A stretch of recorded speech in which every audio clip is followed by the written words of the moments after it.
Hello, you guys. How are you all? Thank you guys for being here. Sorry I am late. It's been a busy day. I did record a new creator interview for those of you guys who are new here on my channel. I have a series called A Conversation With. I have one with Melissa Jade that's a couple years old from season 1. Some of you guys have watched the one I did with Nunya recently, and there's a new one coming, and that's what I was doing. I cannot wait for you guys to see. This one is with Jen Liu. So yeah, I've been doing that, and then just one thing after the next, and it caused me to be late. I'm not making excuses, just want to explain to you guys why, and I do apologize. We did start exactly 4 minutes late, though, if that counts for anything. So the first thing I want to do is this new segment I told you guys about the last couple of days. We're going to stick with it every day, and that is the comment section, where I pull up comments from you guys and kind of discuss whatever your comment is, comments that I find interesting for one reason or another. So let me see. Our first comment is going to be from Michelle Box. She says, thought this was interesting. Body language expert said when he licked his lips, he was excited and reliving it when the pictures were being shown. And then she made another comment that said he went up every time they had a sidebar. I've never saw that before, and I didn't realize that, which this channel we're watching it on has taken out the sidebars. But that is interesting. I've never seen that before either. Okay. Then we have Eve here. Eve says, hey, I'm on the replay. To me, it seems like Wade was still in denial about what he did back then. That also could be the reason for hanging up those photos on his cell door.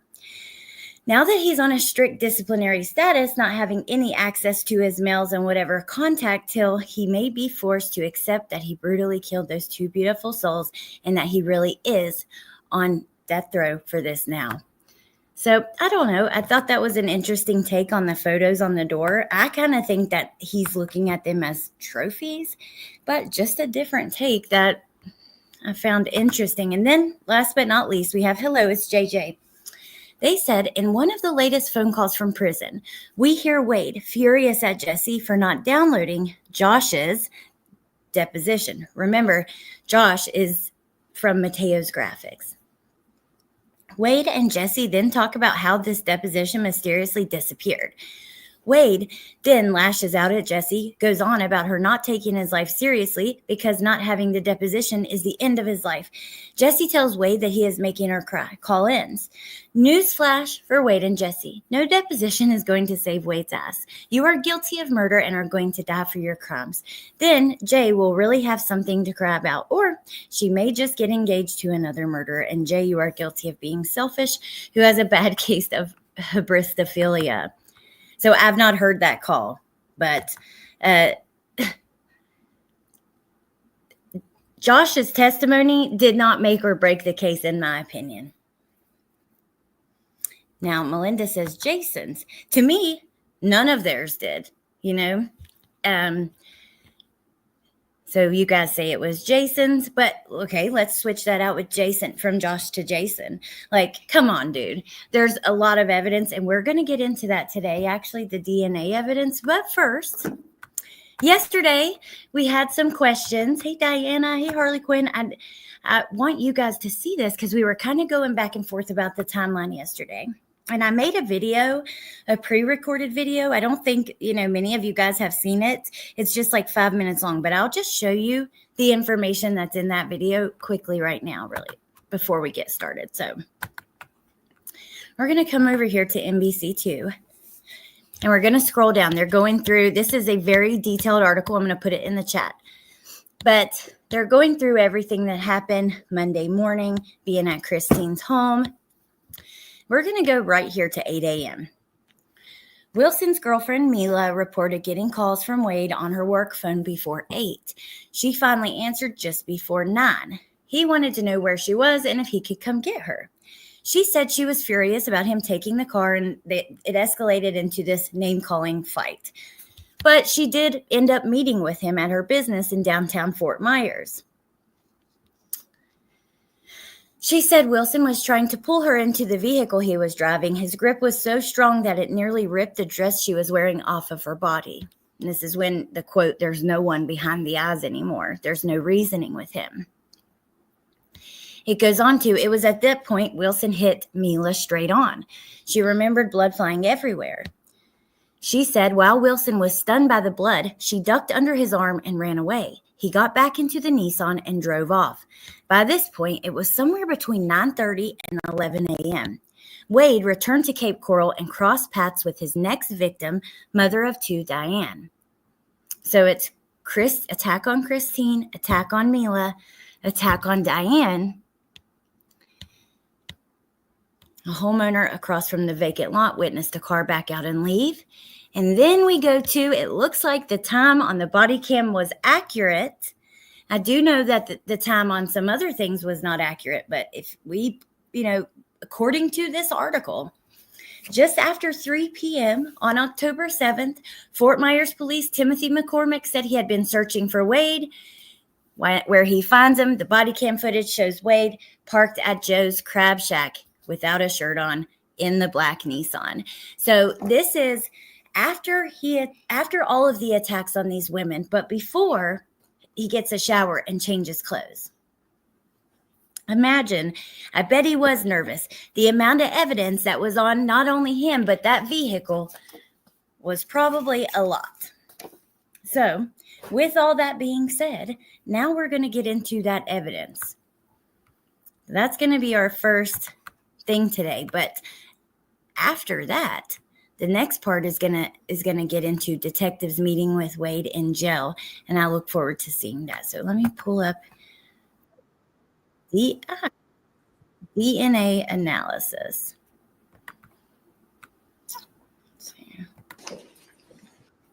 The state calls Daniel Baker.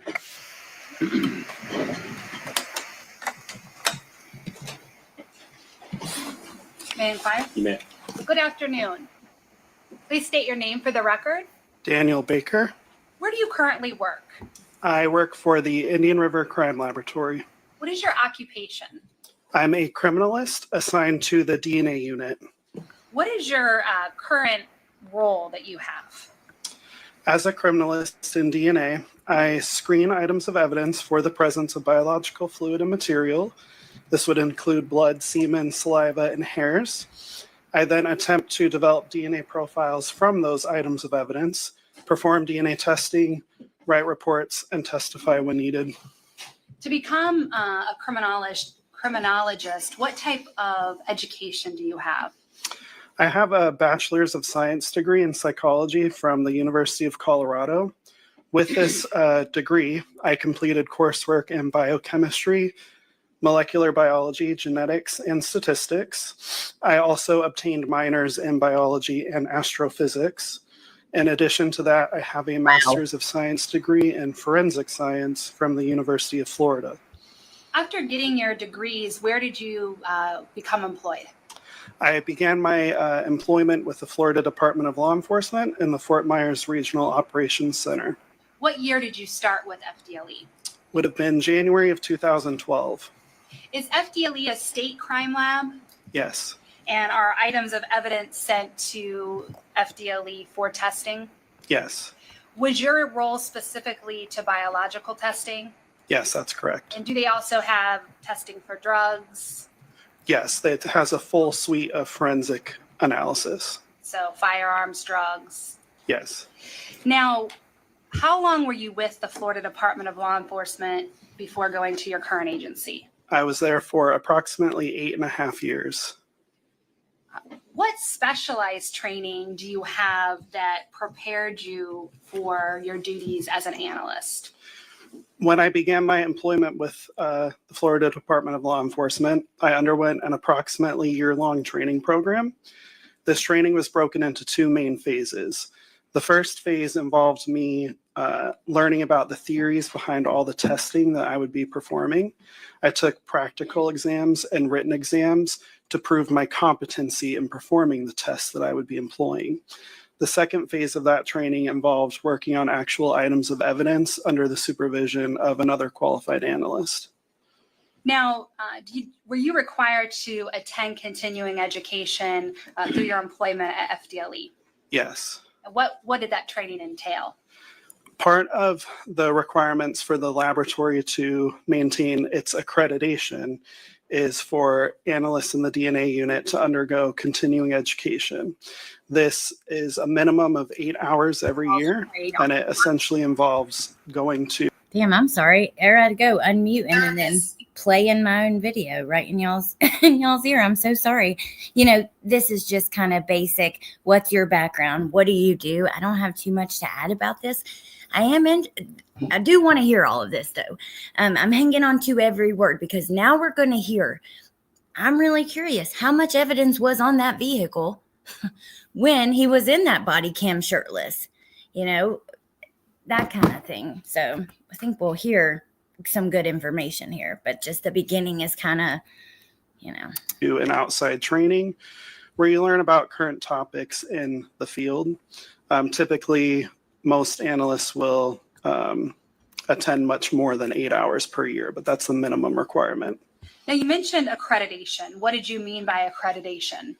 Accreditation is a public statement of the laboratory in which the laboratory is stating that it meets and maintains a set of internationally recognized standards set forth for the science labs.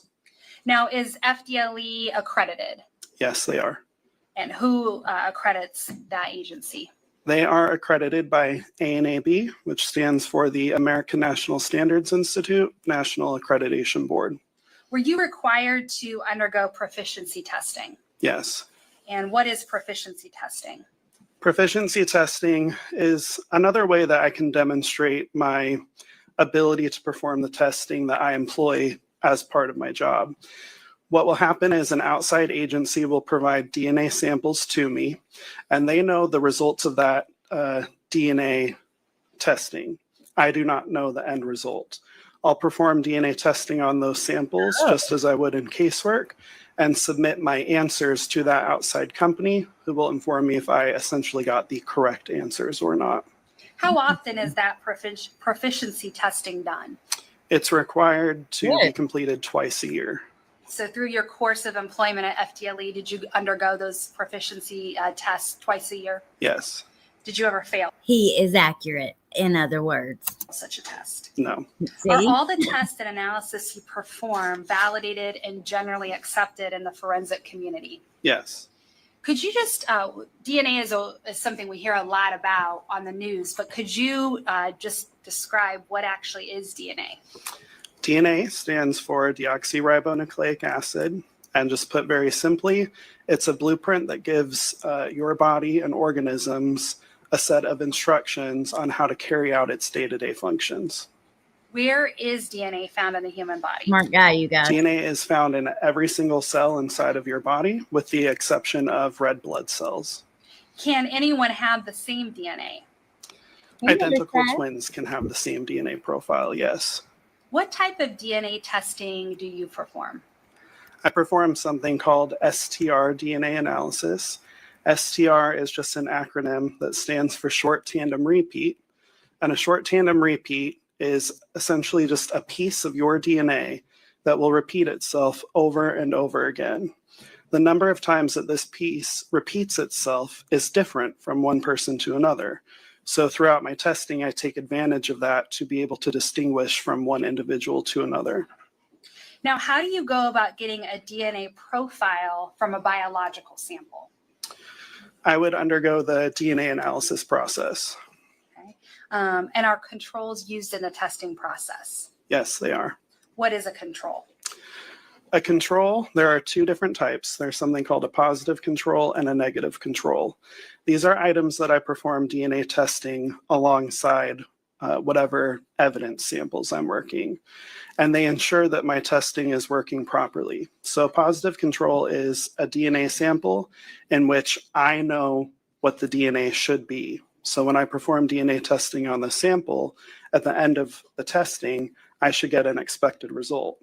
If that happens, then I know that all of my chemical reactions and all of my testing worked as I expected it to. On the flip side of that is a negative control. A negative control is a sample that does not have any DNA in it. So when I go through my testing procedures, at the very end, that sample should contain no DNA. And that ensures that no contaminant. What do you guys think is going on in Wade's head as this is being talked about? I think he sounds like that Charlie Brown's teacher to Wade, like Chelsea just said, he has such a great tone, and the way he explains it, where is it at, is really easy to digest. Those are my words. He's got a soothing professional tone, easy to pick up what he's explaining. I think Wade feels the exact opposite. I don't think he can make sense at all of what. Yes, wah, wah, wah, wah, wah. Exactly, Heathen. Look at his face. I swear I get the impression he is just an airhead, truly. Who is this fella in behind him here? Contamination occurred during my testing. But he knows. What happens if those controls don't work properly? If the controls don't work properly, then as an analyst, I would reassess what went wrong and the testing would be reperformed. Did you have the opportunity to analyze evidence in a case that involved Wade Wilson, Christine Melton, and Diane Ruiz? Yes. How did you come to be assigned to or involved in this particular case? It was assigned to me by my supervisor. Now, when you get a case assigned to you by your supervisor, are you given any details as to why those items of evidence are sent to FDLE? Typically for DNA testing, yes, I am made aware of certain case scenarios or circumstances. What is the reason for getting that information? The biggest reason is to help me decide how I'm going to test an item. So just to give you a very generic example, say that an investigator submitted a bed sheet to me for DNA testing. With no background information, I don't know what to do with that bed sheet. I might assume maybe a sexual assault took place, so I'm looking for any semen. But what if in reality it was used in the course of a homicide and a body was wrapped up in that bedding, and they're looking for maybe the DNA of someone who could have wrapped the body in a bed sheet? I wouldn't know that without that type of information, and I can't perform every single type of testing on every single item of evidence. So for that reason, we need additional information to help guide the testing. So would that additional information also... Elliot, that's what I said. I can't believe he took this to trial with all of the evidence against him, but... guide you where you might want to swab on that piece of evidence? Exactly. Were you sent a number of pieces of evidence to analyze in this case? Yes. Now, sometimes when items of evidence are sent to you, do you just receive swabs that are from swabbing a piece of evidence? Yes. And then other times are you sent actual physical items for you to swab? Yes. Were you sent a number of physical items in this case for you to determine where you might want to swab? Yes, I was. Now, I want to start, and let me ask you this too. Does FDLE have a certain number of items of evidence that they'll accept for testing at a time? Yes, there is an evidence submission policy. So you can only send so much at a time. And with a case like this, I can imagine. And what is the point of an evidence submission policy? Why is it narrowed down to a certain number of pieces? It's the biggest thing is to help in the expedition of getting things tested in a timely manner. If it was left to investigators, they would probably submit hundreds of items of evidence to be tested. Unfortunately, that costs a lot of money and takes a lot of time. So in order to get answers quicker, there's a submission policy that's implemented. Now, once those items are tested, are investigators allowed to send more items of evidence to test if it's relevant? Yes. Now, if FDLE receives items that would identify a perpetrator, is it typical for you to continue to receive more items of evidence if a DNA hit has already come back? That would not be typical, but it depends on case circumstances. So would you say that one of the main advantages or reasons for DNA is in order to identify people? Yes. Now, I want to start with the case involving Christine Melton. What items of evidence were you initially sent? Initially, I was sent buccal swabs from Wade Wilson. A buccal swab is a swab that's from the inside of somebody's cheek, and it's used so that I can develop a DNA profile from that item to make comparisons to any crime scene samples that I obtained DNA from. In addition to that, I obtained 2 tied shirts, a shirt, a pair of jeans, a bathing suit top that were tied together, along with an additional untied shirt, a curtain rod, and a blood stain card from Christine Melton. A blood stain card is blood that's collected at autopsy. Again, used very similar to how I would use a buccal swab. It's used to develop a DNA profile from that so that I have the DNA from the individual it came from to make comparisons to evidence. So the unknown items of evidence from the scene, is it your goal to develop a known profile from each of those items of evidence? Yes, if any DNA is present, obtain a DNA profile from those evidence items. And then ultimately, do you compare the profile from something from a scene or an item of evidence sent to you to those known samples that you've created? Yes. Now, in this case, you mentioned there was a buccal swab from Wade Wilson. Why is the swab taken from the cheek? Is there any scientific reason for the DNA coming from there? It's a very DNA-rich portion of your body, and it's easier to collect than blood. Now, when you received these items of evidence, did they appear to be properly packaged and sealed? Yes. And was there an identifying case number from the agency on each of those items? Yes. Now, did you give each exhibit an identifying FDLE number?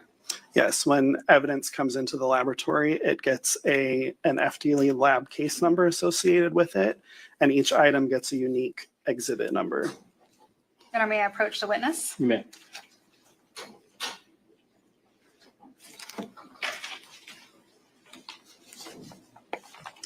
I'm going to approach you and show you an item that's already been introduced into evidence, State's Exhibit 38. Do you recognize this exhibit? Okay, now before we get into some of this evidence, I think that, remember, we looked yesterday ahead a little bit, not listening, just like scrolling across the bottoms. It looks like they bring bags and stuff into court for his testimony. So we're going to see some of this. But before I get to that, I want to read Candace's comment. Candace says, Alex, breaking news, Wade's attorney has just filed in court his official appeal using that court link I sent you. Thank you, Candace. I can't wait to, Tess and I were talking about that link that you sent me today because she sent me a few things and I was telling her that I had that. I can't wait to look through all of that. So thank you. And that is very interesting. Wonder what the wives will have to say about that. We'll have to tune in to Melissa and see.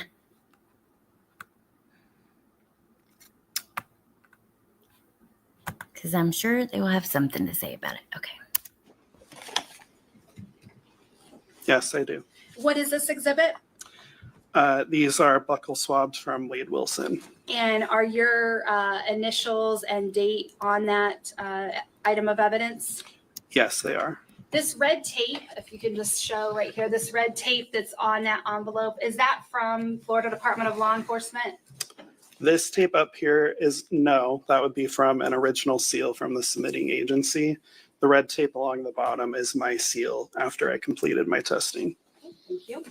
Now, when you received the buccal swabs from Wade Wilson, were you able to complete a DNA profile of that swab?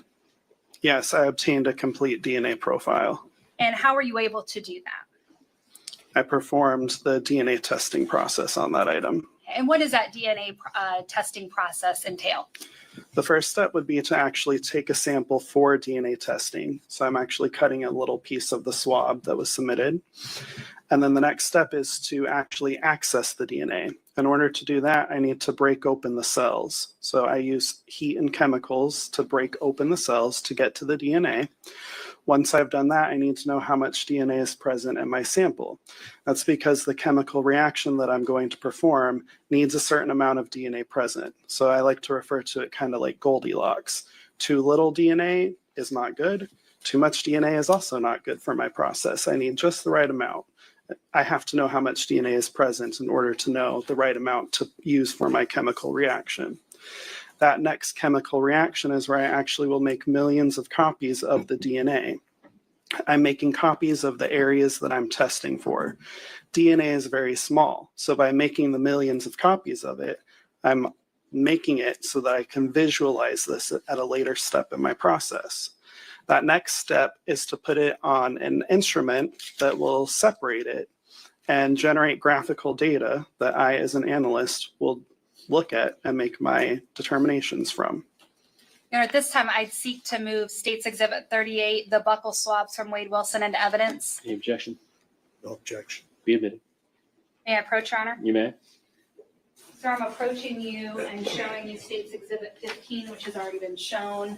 If you could just take a look and tell me if you recognize this exhibit. Yes, I do. What is this exhibit? This is the bloodstain card from Christine Melton. And how are you able to recognize this exhibit? By the FDLE case number, the item number, and my handwritten initials on it. And at this time, the state would move exhibit number 15 into evidence. No objection. Be admitted. Now, with this bloodstain card, were you able to come up with a complete DNA profile for Christine Melton? Yes, I was.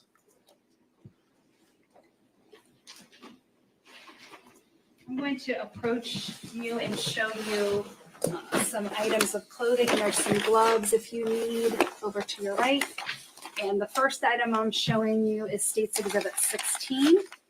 And then the second item is State's Exhibit 17. If you could start by looking at State's Exhibit 16 and tell me if you recognize it. Yes, I do. Okay, and how are you able to recognize this exhibit? On the outside of the packaging is the FDLE case number, exhibit number, and my handwritten initials, and then I recognize the items inside. Now, obviously, this was opened in court, but when you received it, it was packaged and sealed. Yes. Your Honor, at this time, the state would move Exhibit 16 into evidence. 16 was what? The shirts, the wrap bedding, Two tight shirts. black, white, and gray tied shirts. No objection. Be admitted. And I'll have you look at State's Exhibit 17.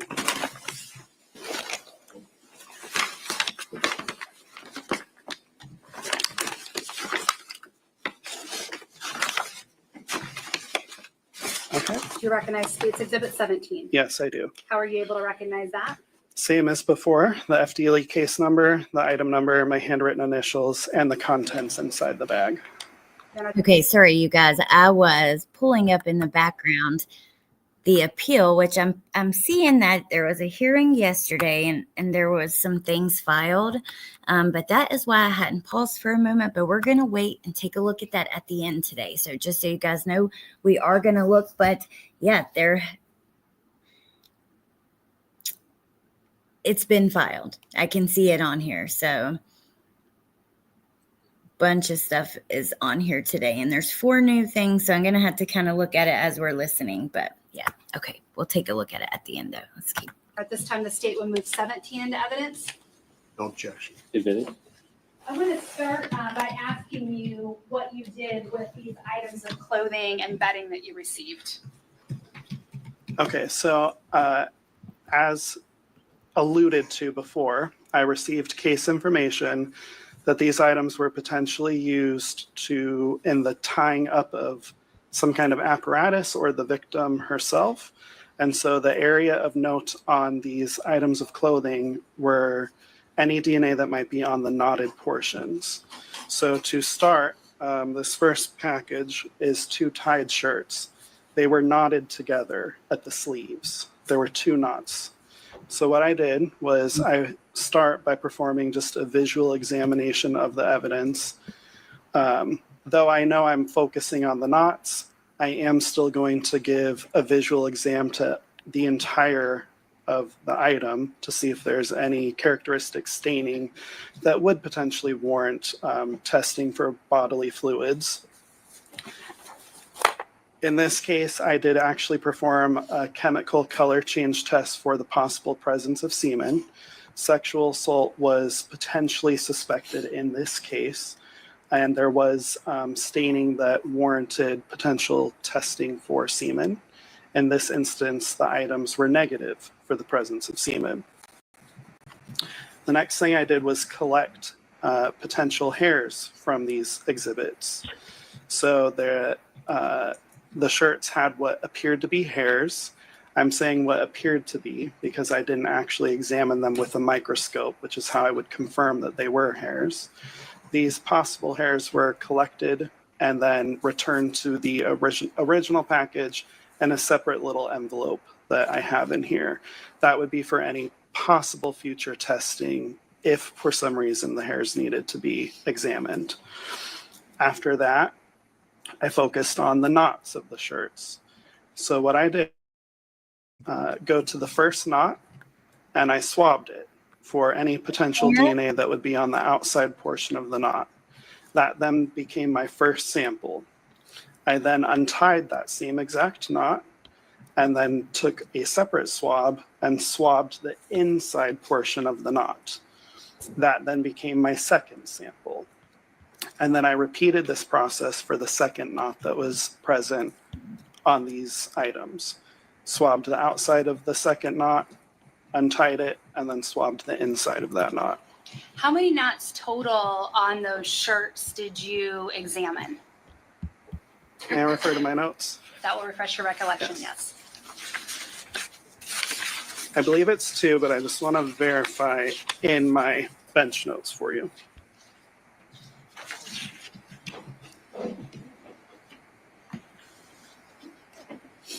Yes, it was 2 total knots for this first item.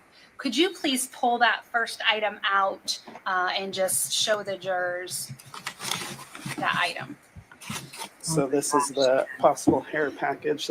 Seeing this, like this is just, I can't imagine being there in person. Hey, Melly Belly, I'm so glad that you enjoyed it here. Sorry, you guys, I was kind of looking at that other page, so I'm back 100% focused on what we're looking at. To be honest with you, I'm a little kind of confused of what I'm looking at over here. I can see that they had court yesterday, an appeal is in the process. They've gotten the transcripts of, I'm assuming, from the trial. But yeah, so I'll just wait until we do it together and leave it where it's at there. Okay, let's keep it going. That's in here that I told you I collected. While you're pulling that out, is hair something that's very easy to test for DNA? It's not difficult to test for DNA, but it's not commonly performed DNA testing just because a lot of hair is shed on your body throughout the day. Approximately 200 to 300 hairs can be shed in a day. And typically those shed hairs are dead, and dead hairs don't contain the type of DNA that I'm looking for. I'm looking for hairs that are in an actively growing phase, and usually those have to be ripped out to find those. So most times I don't even examine hairs unless there's something about a case circumstance that would suggest I should.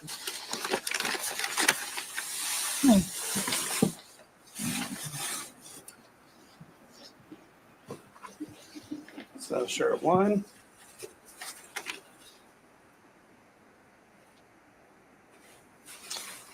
Shirt 2. They were both knotted by their sleeves together at each of the sleeves. Now that I'm thinking about this, okay, and I'm looking at him do this, it reminds me, he's got a habit of knotting together fabrics. We know that he did that to Kelly. We know about this. And then, aren't those photos that when Melissa showed the photos of his cell when he got in trouble for the escape, wasn't there like a bunch of sheets and shirts there tied together, something tied together in those photos? You guys help me out if I'm remembering that correctly. So these shirts that you're holding up are after you've untied them? Yes. So let's talk about the knot. Is it 2A? Is that the right reference that I'm using? Yes. First knot? Okay. So for 2A, were you able to obtain DNA results from that knot? Yes, I was. And were you able to compare the profile from 2A to the profiles of Wade Wilson and the profile of Christine Melton? Yes. What were the results of the comparison? So to start, the actual result of my testing on that knot, it demonstrated a presence of a mixture consistent with 2 individuals, including at least 1 male. So what that means is that there's DNA from 2 people on that knot, and at least one of them is male. Once I obtain that result, I then do the comparison to Wade Wilson and Christine Melton. And Wade Wilson is included as a possible contributor to the mixed DNA profile, and Christine Melton is included as a possible contributor to the mixed DNA profile. Now, were you able to put a statistical significance to those comparisons? Yes.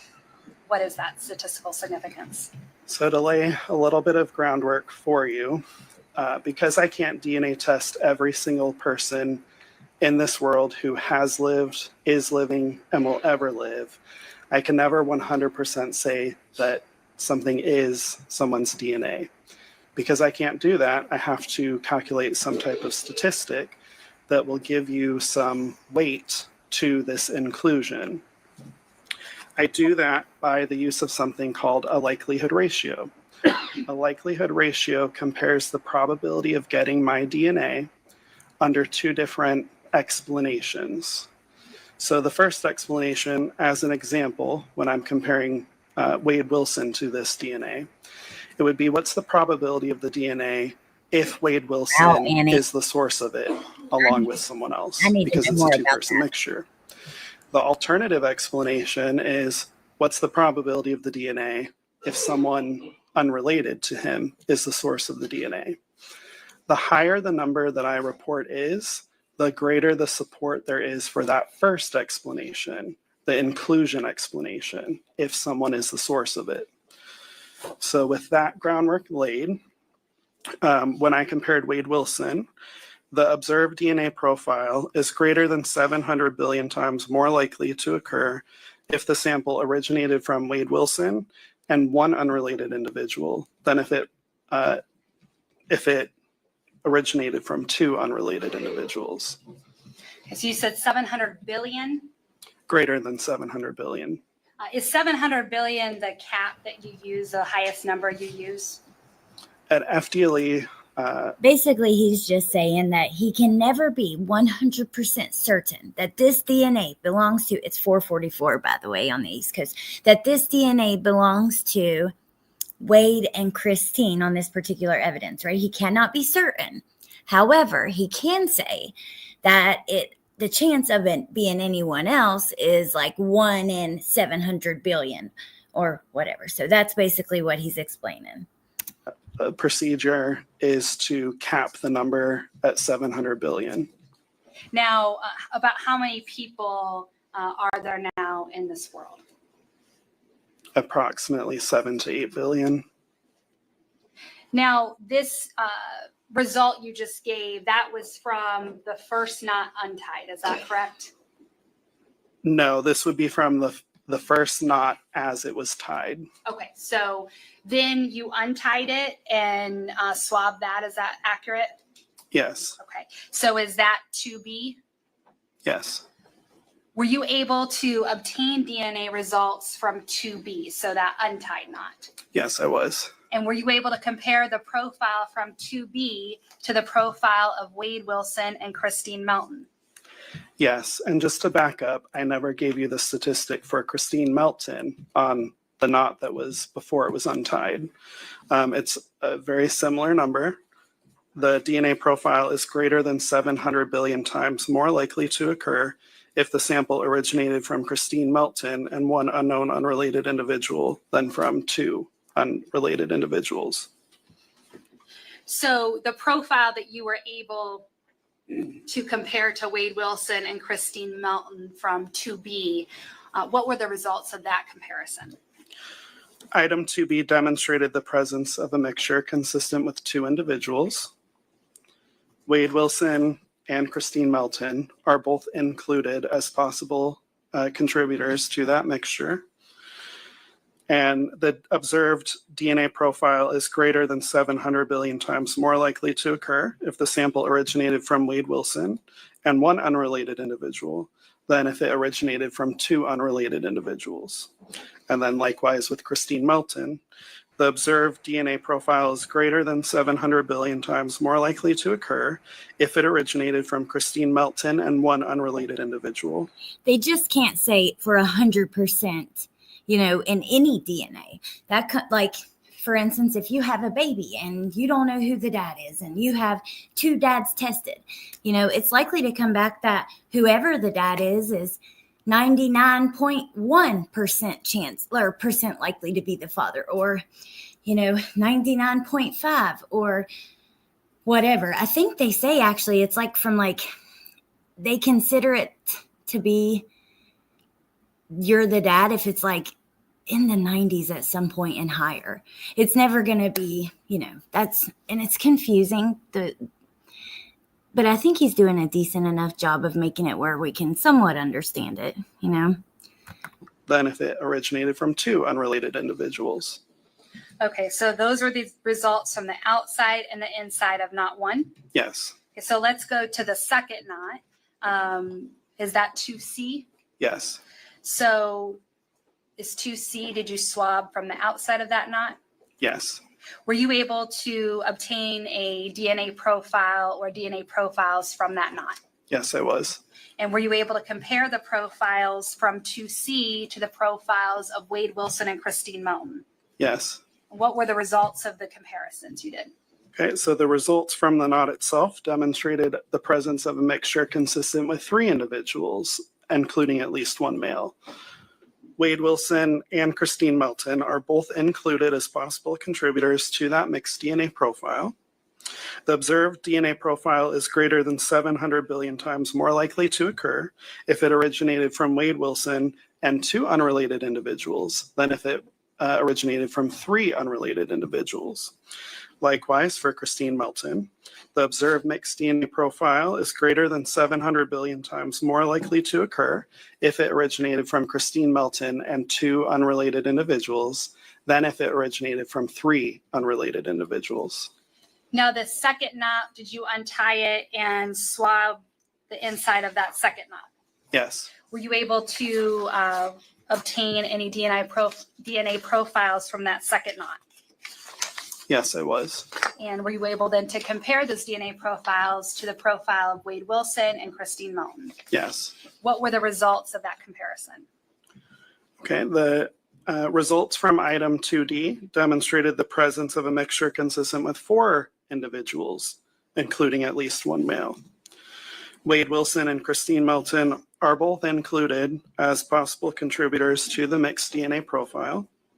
For Wade Wilson, the observed DNA profile is greater than 700 billion times more likely to occur if it originated from Wade Wilson and 3 unrelated individuals than if it originated from 4 unrelated individuals.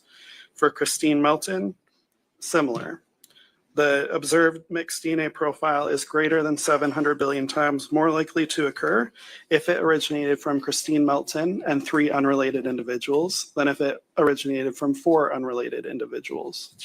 Now, did that complete your testing for those 2 shirts tied together? Yes, it did. What was the next item or clothing item that you tested?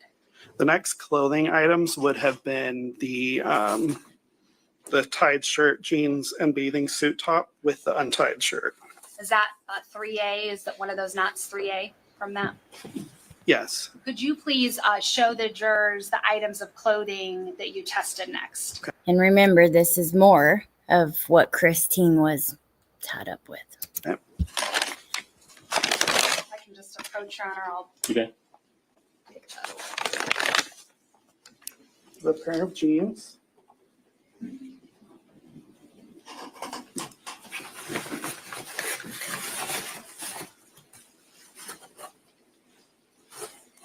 One of the shirts.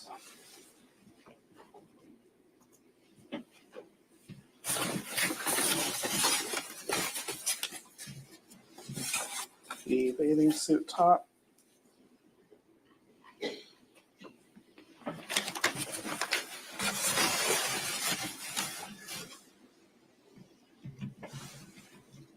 at the other garment. Now there's 4 pieces, is that correct? Yes. Were all 4 of those pieces knotted together? No, they were not. Okay. What parts were knotted together? The shirt that I showed you that had the small hoodie attached to it was tied to the pair of jeans. Also tied to the pair of jeans was the bathing suit top, which itself also had some knots done within itself. The other shirt was not tied to these items. So let's talk about the first knot you tested, 3A. Which knot was this? Like he just 3A grabbed a is bunch the of knot that random was stuff. connecting the shirt to the jeans. And were you able to complete any DNA profiles from the outside of that knot? Yes, I was. Were you then able to compare the profile from that knot to the profiles of Wade Wilson and Christine Melton? Yes. What were the results of that comparison? The knot 3A demonstrated the presence of a mixture consistent with 3 donors, including at least 1 male. Wade Wilson and Christine Melton are both included as possible contributors to that DNA profile.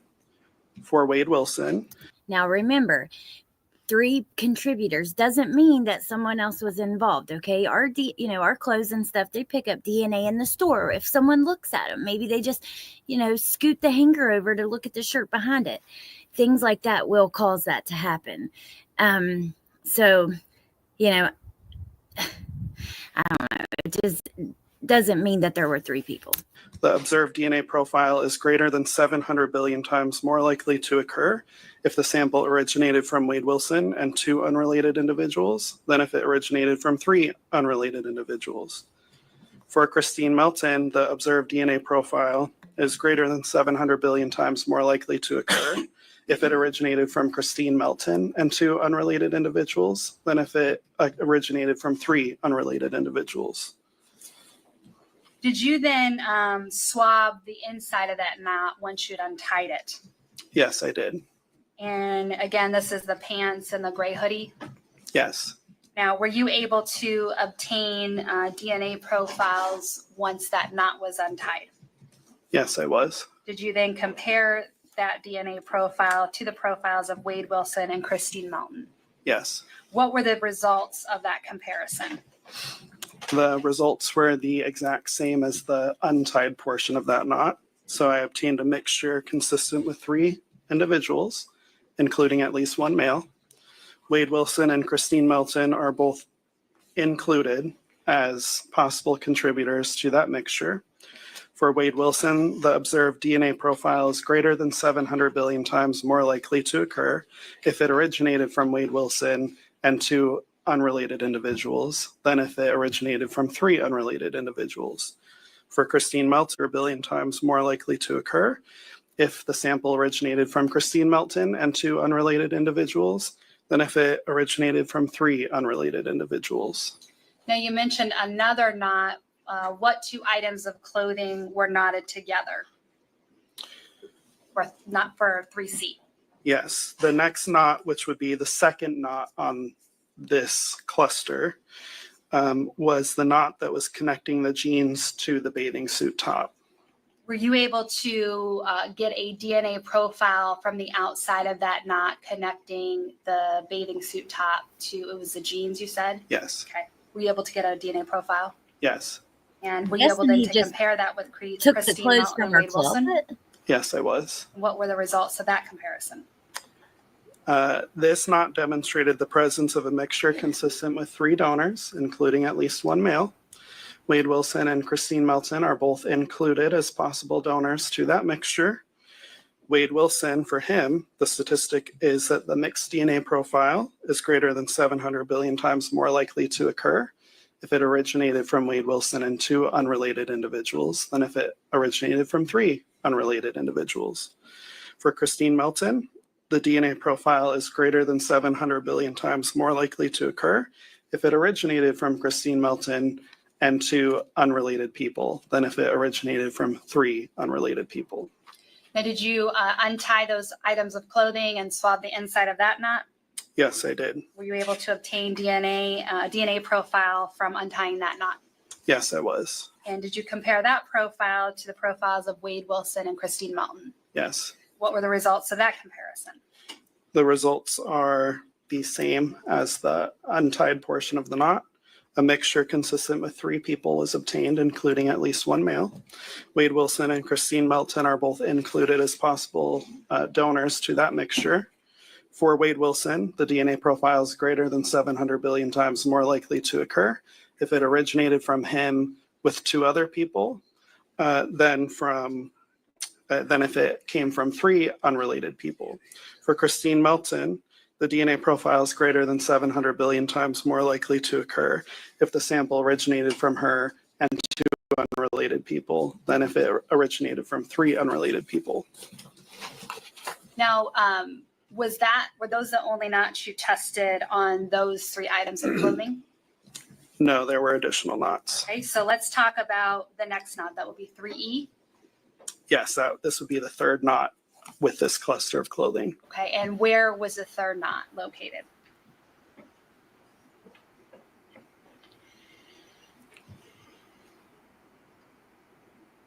This was on the left back strap of the bathing suit. Okay, I'm just going to, since he's going through the same thing, I just want to mute for just a second to say, while you hear this, just picture him tying each one of these knots, because that's what I do, like, as I hear it, oh my God, he makes me sick, but I can just picture him. It is odd that it's a pattern for him. 1 male. Wade Wilson and Christine Melton are both included as possible contributors to that mixed DNA profile. For Wade Wilson, the observed DNA profile is approximately 5.1 billion times more likely to occur if it originated from Wade Wilson and 2 unrelated people than if it originated from 3 unrelated people. For Christine Melton, the DNA profile is approximately 2.1 million times more likely to occur if it originated from Christine Melton and 2 unrelated people than if it originated from 3 unrelated people.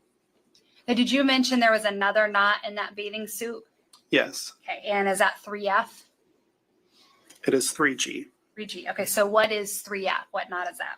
That is the untied portion of the knot I just talked about. Okay, and if you could, were you able to develop a profile from the untied portion of that knot? Yes, I was. Did you compare that profile to Wade Wilson and Christine Melton? Yes. And what were your results of that? There was a mixture that demonstrated the presence of a mixture consistent with 3 donors, including at least 1 male. Okay. I then compared the 2. Wade Wilson and Christine Melton are both included as possible donors to that mixture. For Wade Wilson, the observed DNA profile is greater than 700 billion times more likely to occur if the sample originated from him and 2 unrelated people than if it was from 3. Is that true that Wade had told some of the wives that there was no DNA evidence? Wade, just because you can't understand it, listen to this. It's one thing after another with your DNA on it. The chances of it being someone else are extremely high. It's not even human. It's not possible, in my opinion. I mean, I understand it, why they say the way they do. Because like I said, it's never 100%, but I don't think that those women have watched the trial. I don't. And I know, like I said, this can be, the testimony can be kind of tough to listen to. We don't understand it all. It's very repetitive, Next, we're going to hear about police going to talk to him at the jail. So we're almost done with this. We have about 15 minutes. I think it's important that we don't skip anything, though. I don't want to skip any part. So, person than if it originated from 2 unrelated people. For Christine Melton, the observed DNA profile is greater than 700 billion times more likely to occur if it originated from her and 1 unrelated person than if it originated from 2 unrelated people. Did you then untie that knot and swab the inside of that knot? Yes. Is that 3H? Yes. And were you able to obtain a profile from that knot? Yes. And did you compare that profile to Wade Wilson and Christine Melton? Yes. What were the results of that comparison? This demonstrated the presence of a mixture consistent with 2 donors, including at least 1 male. Other limited data which is not interpretable was observed in this sample and may suggest the possibility of additional contributor to this DNA profile. So what that means is rarely I can get DNA signal from that could indicate that another person is present in this sample, but it's not a lot of data. Because it's not a lot of data, I can't make any comparisons to it. It could be DNA, it could actually be a technical artifact of the testing process that I perform. Because of that, it's not interpretable. So then I compared Wade Wilson and Christine Melton to this mixture.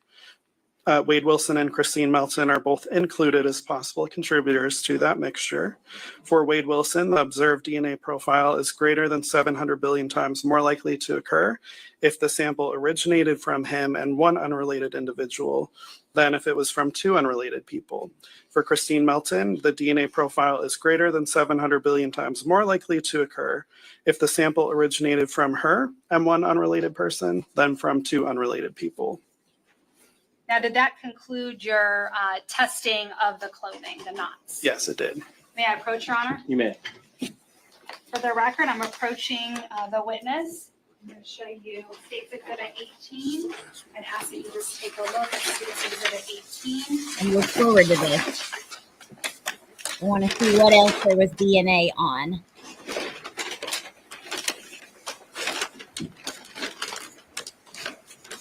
On her linens, on the end of the Do you clothes. have State's Exhibit 18? Yes, I do. And how do you recognize 18? Wait a second. I think this was the blind rod. So I'm going to rewind it 10 seconds and shut my mouth for a second. I'm actually going to mute. And also we'll take this down so we can see a little better. We know that we're listening to Daniel Baker from the Florida State Crime Lab. Okay.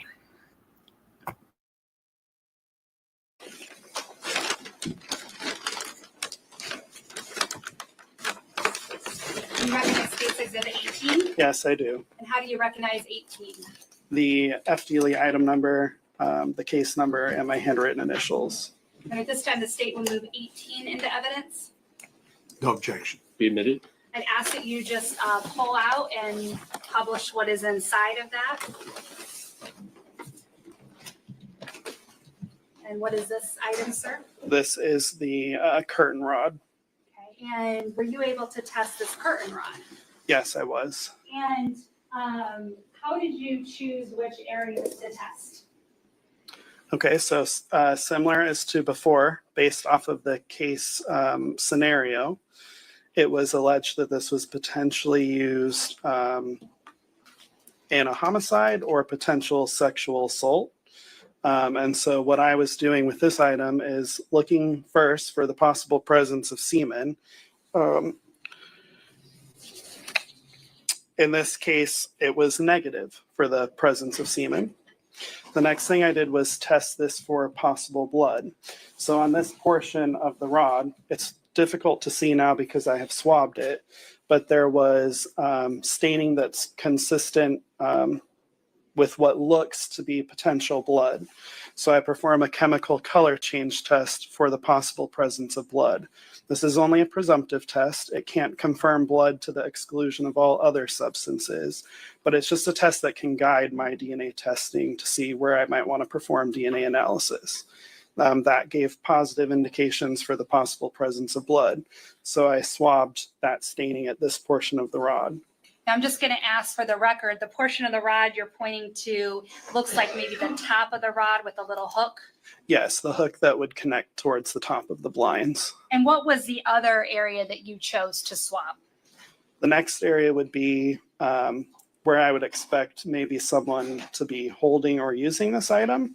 So I swabbed this portion just to see if there's any DNA present on this portion of the rod. Now, item 4, were you able to obtain DNA results from this item?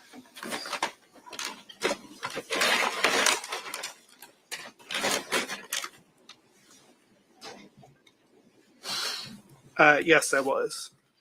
Were you able to create a profile? Yes, I was. And did you then compare that profile to the known profiles of Christine Melton and Wade Wilson? Yes. And when I say 4, is this the top of the rod or the bottom of the rod?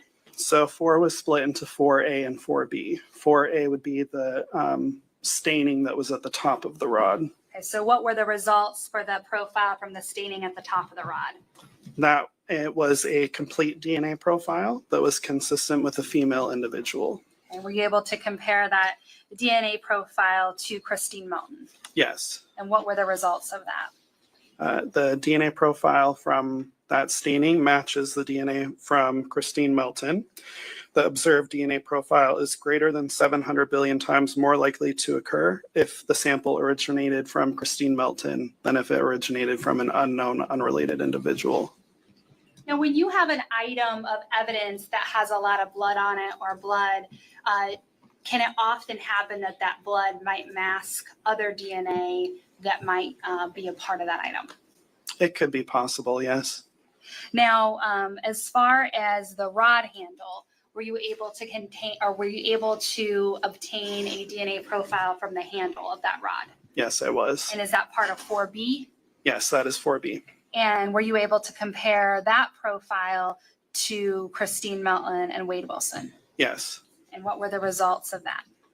From the handle, it demonstrated the presence of a mixture consistent with 2 donors, including at least 1 male. Wade Wilson is included as a possible contributor to that DNA profile. The observed DNA profile is greater than 700 billion times more likely to occur if it originated from Wade Wilson and 1 unrelated person than if it was from 2 unrelated people. Christine Melton is also included as a possible donor to that mixture. The DNA is greater than 700 billion times more. So in other words, on one end, it had her blood and DNA, and on the other end, it had his. And it was mixed with, I think, potentially hers as well. Yeah, because likely to occur if it originated from Christine Melton and 1 unrelated person than if it originated from 2 unrelated people. Now, did that complete the testing then of that curtain rod? Yes, it did. Did you complete a report and detail these findings? Yes. And was that date of that report October 16th, 2019? Yes, it was. May I approach, Your Honor? You may. Samantha, I found all kinds of stuff on Sir, the when I report. asked you initially about the items of evidence that you received, was one of those, I don't know, did I introduce 18? Yeah, I did. One of those items I believe you said you received was a blood Yes. sample from, or I'm sorry, yes, passenger door Here we go. swabs from blood sample. And it's Exhibit 33. I'm going to ask if you look at that and tell me if you recognize that The exhibit. car. I wanted to know about this. Yes, I do. And how do you recognize that exhibit? By the FDLE case number, the item number, and my handwritten initials on it. And at this time, the state would move 33 into evidence. Thank No you. objection. Be admitted. Did you also the receive draw. a blood stain card from Diane Ruiz? Yes, I did. May I approach, Your Honor? You may. So Alexis is in there right now. The blood stain card, how is the blood, is it just like dabbed on the card, or how does that card actually work? I don't actually know. Okay, so you just know it's blood from that person and you're creating a profile. Exactly. So I'm going to show you State's Exhibit 32, and if you can tell me No, whether it you doesn't. recognize that Candace. exhibit. DNA doesn't lie. Yes, I do. And how do you recognize this exhibit? FDLE case number, the item number, and my handwritten initials. At this time, the state would move 32 into evidence. No Objection. objection. Be admitted. So let's start with State's Exhibit 32, the known DNA that you received. Were you able to develop a profile? Yes, I was. And then for Very good. State's Exhibit 33, which were the swabs from the interior passenger door, were you able to develop a profile for that? Yes, I was. Did you then compare those two profiles? Yes. What were the results of the compare? Actually, let's talk about this first. Did you also compare the DNA sample from the passenger, the blood on the passenger door, to Wade Wilson? Not in this instance, no. Okay, so just to Diane Ruiz. Yes. And what were the Okay. results of that? The DNA results from that swab demonstrated the presence of a mixture of at least 2 people. A complete DNA profile for the major contributor could be determined and is suitable for comparisons. Due to the limited nature of the DNA results for the additional contributors, that data is not interpretable. So this sample is a little bit different than all the other ones that I've talked about. All of the other samples I talked about, there was enough DNA present on those items where I could make a definitive decision on how many people were present in those mixtures I obtained. Sometimes there can be DNA from one person in a very large amount, and then a very, very insignificant small portion of DNA that's left over. There's such little amount of DNA that's left over that I can't actually use that portion of it to make any comparisons to. But because there's DNA from someone in a much higher amount, I can compare to that portion of the sample. So that portion of the sample is what I have called in this report a major DNA profile. And that is what I made my comparison to Diane Ruiz from. The major DNA profile matches the DNA from Diane Ruiz.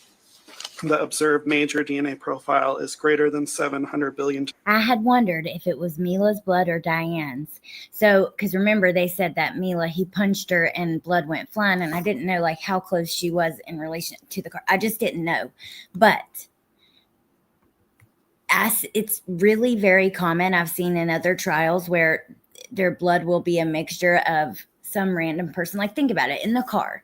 Someone came in, let's say someone changed the tires and pulled the car up for Diane, or, or for Christine, I'm sorry, or something like that. Even just somebody riding in it, even somebody standing by. I mean, there are so many ways that DNA can get on things. But there was just such a small amount that he couldn't even tell who it was. Very large amount of Diane's DNA, which happened to be her blood, but you think about that and him in the car. We are almost done with this. We've got 4 minutes left of his testimony. Times more likely to occur if the sample originated from Diane Ruiz than from an unrelated person. Now, did you also complete a report detailing your findings for that one? Yes. And was that a November 4th, 2019 report? Yes. You want me to have a moment? Yes. And at this time, the state tenders a witness. Right.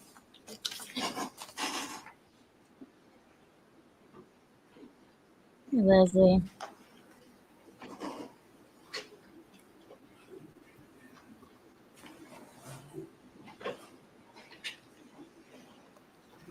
No exclusive.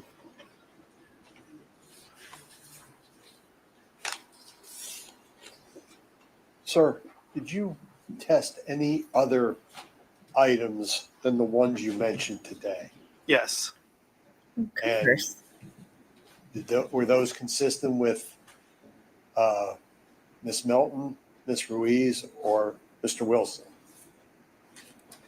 It would be easier to probably go through them individually. Yes, there were some inclusions with at least one of those individuals. Were there exclusions? Give me this one moment. Sure.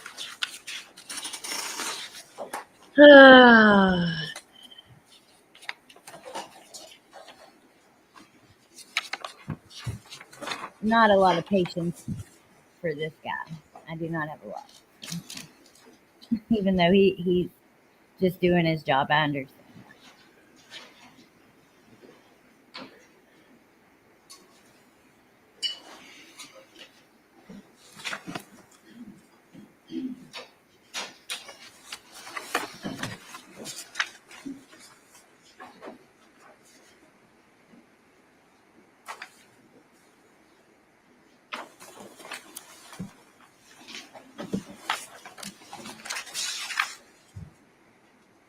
Mm-hmm.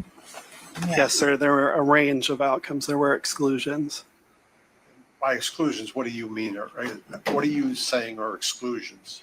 An exclusion is where I'm determining that someone is not contributing to the DNA profile. So when I make the comparison from their buccal swab or blood, I'm stating that those DNA profiles are not the same origin. Did those DNA profiles come back to people other than Miss Ruiz, Miss Melton, or Mr. Wilson? Not that I have identified, no. It came back to other profiles. Yes. Okay. Did you receive swabbings from the front of a Nissan Versa? Not from the outside of the car, no. Just from the inside? Yes. It's too bad. Why do you use the phrase possible contributor? Oh my God.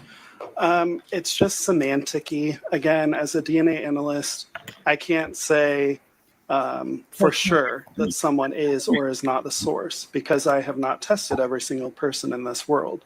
So because of that, I can say they're a possible contributor and then provide the weight with a statistical calculation. Thank you. Okay. You read, Nothing Rick? further from the state. I'd ask that he be excused. Any objection? No objection. All right, sir, you can step down. You're excused.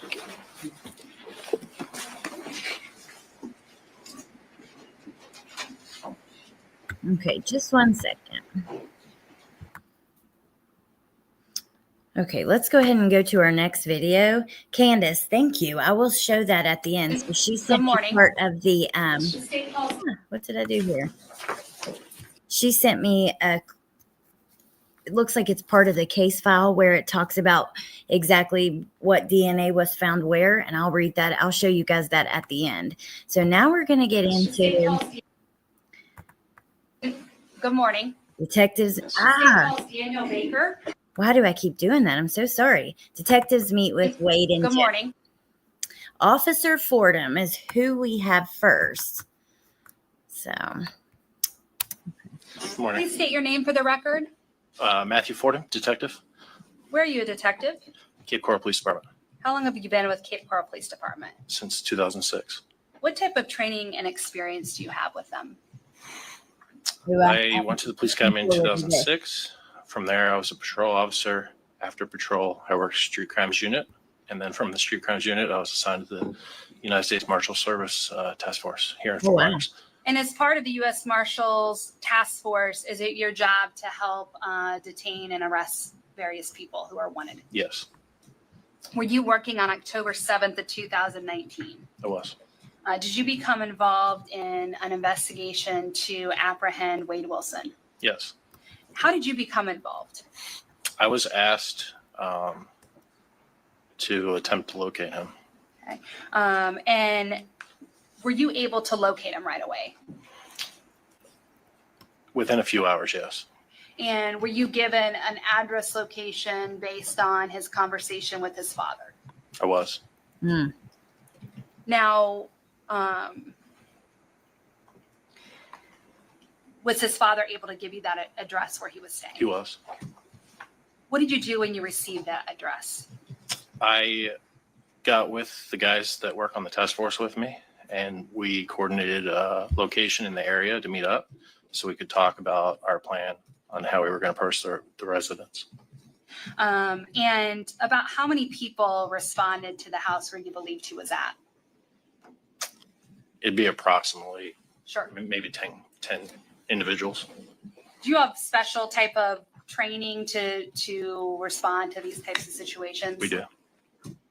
And how were you dressed that time?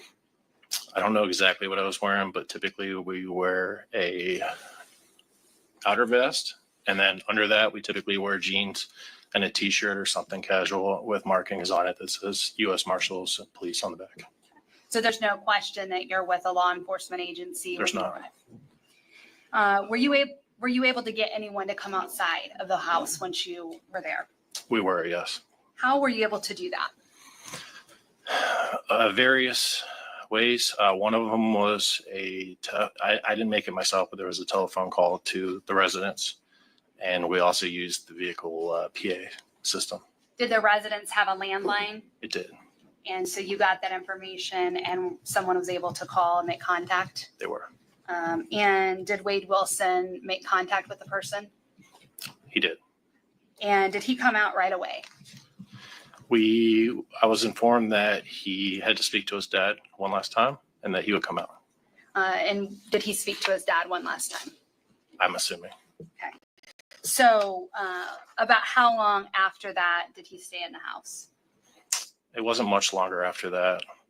And then did he come out? He did. And once he came out, were there any issues Kelly? arresting him? No issues at all. Now, once he came out, did officers go inside the house? Yes. And what was the purpose of going inside the house? Typically, it's a protective sweep to make sure that while investigators are on scene, nobody else is inside the house that could harm law enforcement. When the officers went inside the house, was anyone else present in the home? No, Do you see the person that you arrested from that house sitting here in court today? I do. And would you please point to him and identify an article of clothing that he's wearing? He's wearing a black tie with a black suit jacket. Your Honor, let the record reflect that this witness has identified the defendant. Well, we don't No have further closed questions. The state captioning. tenders a witness. Wow, that was quick. Okay.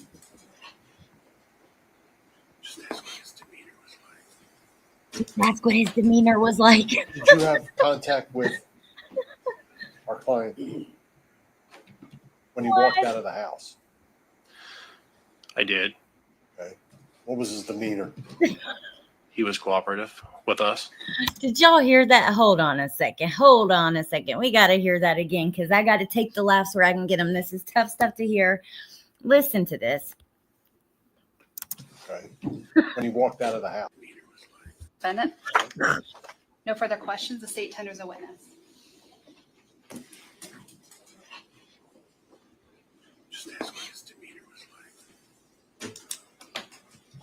Did you have contact with Did y'all hear that? when he walked out of the house? I did. Okay. What was his demeanor? He was cooperative with You don't say. We could have guessed what your question would be. I mean, you did whisper it right in the mic at the table. Okay, Kelly, I'm so glad that you decided to stay with us. So we just got off of Detective Nick Jones, and he basically was just talking about being there when they finally get to Fanny's house, where Wade was at. We did go through a lot of DNA from Daniel Baker, the Florida State Crime Lab, the timeline stuff from yesterday that we were kind of discussing, and just Matthew Fordham, that quick officer from just now. So at the end, and for anybody who's coming in now, at the end, I will go back within 10 minutes. It should be ready. You can open the description and just click on the timestamp next to whatever testimony you want to watch or that you missed. And it should be a lot easier to go back and see what you missed. Hey, Helena. Ask what his demeanor was like. Yeah. Oh, I cannot. Yes, Kelly. Can you imagine how his stomach dropped when he realized he was busted? Yes, Jenmar. So Wade jetted from Joe's Crab Shack and went to Fanny's house. Okay. So now we're about to hear from, when this crosses over, Detective Nick Jones. us. Okay. But there's 10 officers After there, this. right? Everyone's in a different position. Not all 10 people are in the same spot. Okay. There's people on surveillance and everything else. Hey, Justin. How many met him You're so when he welcome. walked out of the house? It would have been a contact team. So I was present, and there would have been a few others, approximately 6 individuals, probably. Nothing further. Okay. Nothing further from the state. I'd ask that this witness be excused. No objection. All right, sir, you can sit down in your excuse. Can we approach, Your Honor? You may. Oh, wow. Can we approach? Okay. Detective Nick Jones. I'm just making our State band. and call the next witness. You called Jim Lazenby? Oh, whoa. Okay. So he must be very quick. Sir, would you please introduce yourself to ladies and gentlemen of the jury by telling them your name? Sergeant Jameson, Lazenby, And sir, where do you work? Lee County Sheriff's Office, And how long have you worked there? since '96. And what do you do for the jury by telling them your name?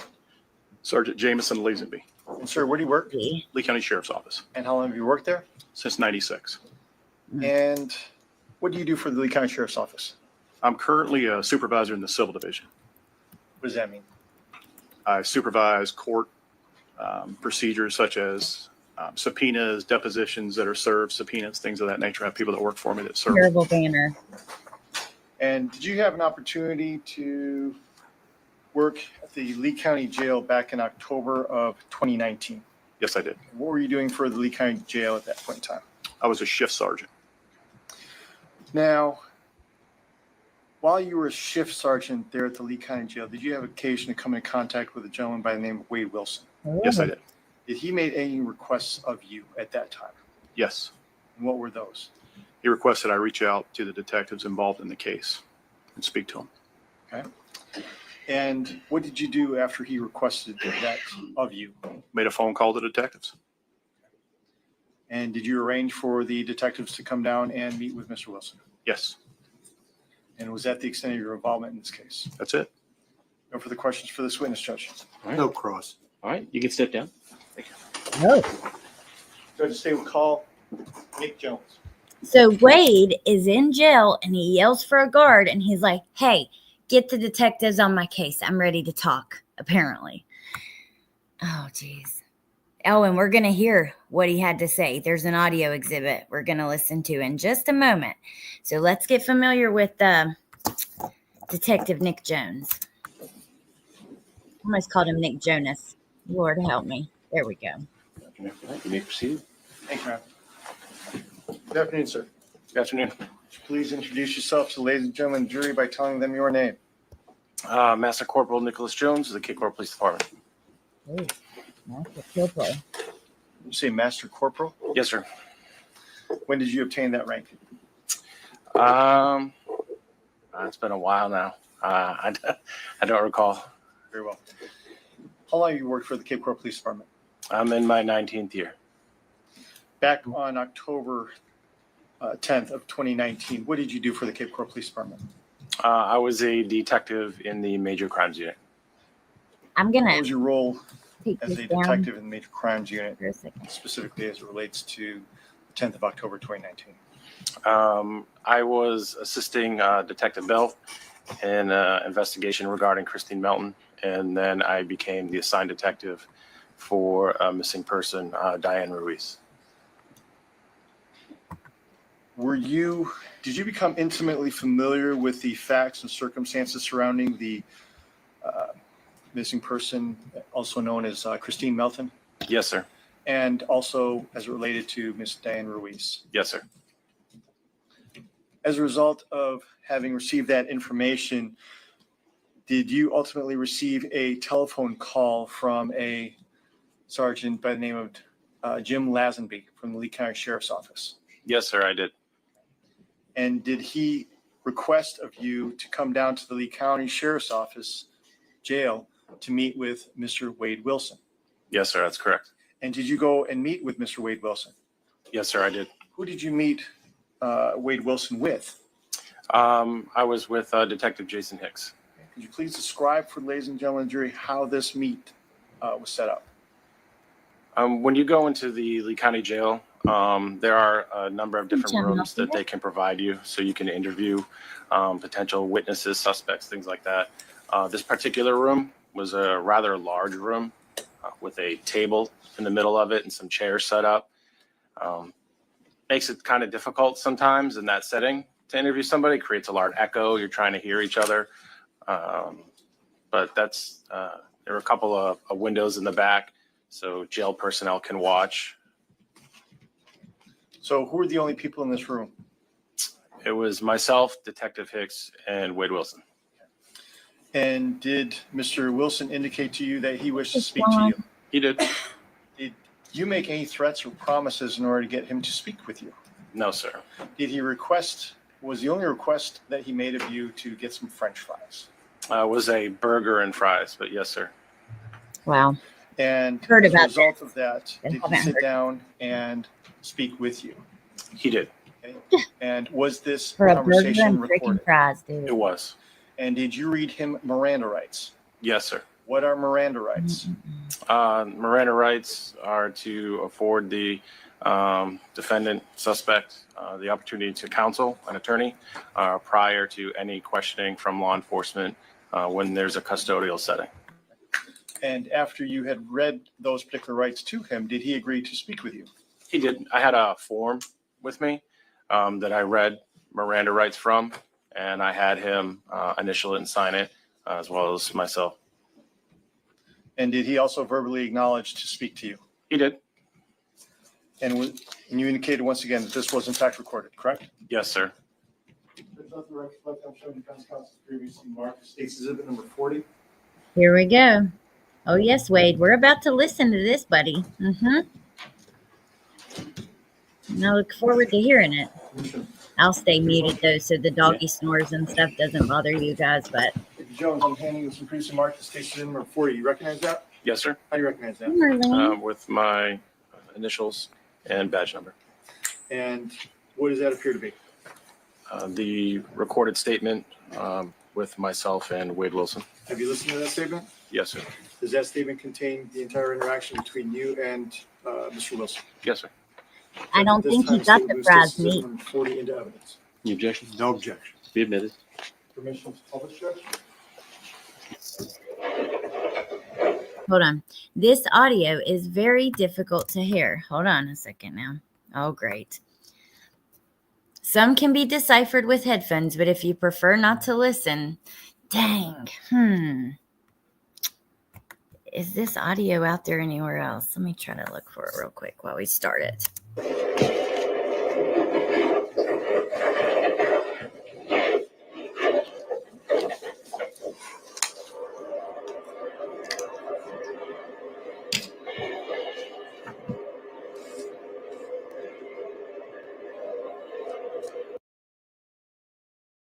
Tess, where can I find it? And I'll pull it up. And then in the meantime, I'll just show you guys this. We're not going to listen like this. I don't want you guys to have to sit through that. I want to hear it. I want to actually hear it anyways. So while I wait for Tess, let me show you this. So here is his docket.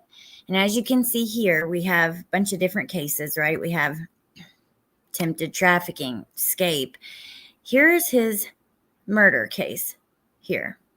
One of them. I think there's another. Are they charged? I think there's another one at the very top. What the heck? Regardless. Oh, yeah, here's the second one. Both of them. It says reopen /appeal /mandate. Then, let's see. Yeah, it's his interview with detectives in jail, though, not the interrogation. Unless I'm wrong about that. Then here is just more from his appeal. Date and time, January 6th. He had a hearing yesterday. So, yeah, it looks like that is in the process. And then the last thing I'll show you is this regarding the DNA. Thanks to Candace. Let's look at this for a second. Forensic testing was performed on numerous items of evidence in relation to both murders. The knots of the bedding and clothing items used to wrap Melton's body had DNA on them that matched to both Melton and defendant. The curtain rod had Melton's DNA on the end that was stained, and both Melton and defendant's DNA was on the handle. The bloodstains inside of her car, Christine's car, were swabbed and tested for DNA and were found to match Diane Ruiz. Both Ruiz's cell phone and Melton's cell phone were found in the car. Ruiz's name tag from her work uniform was also in Christine's car. It's on phone calls from prison. Okay. I love that channel. It's really cool to see how much they've grown, and they deserve it. They put out awesome content. I remember when they first started posting some of the jail calls from Letitia. So we're going to do it like this. Oh, phone calls from prison. Wade Wilson. Okay. This one, I looked at some of this last night, but I don't think this was it. right? This is the one when he was arrested. Phone calls, new calls, calls with Alexis. Hold on. I don't know. It seems to be. Okay, Tess sent something. Here we go. Just 1 second, you guys. Now you're definitely going to hear the doggy snores because there's no noise or anything else. Oh, hold on.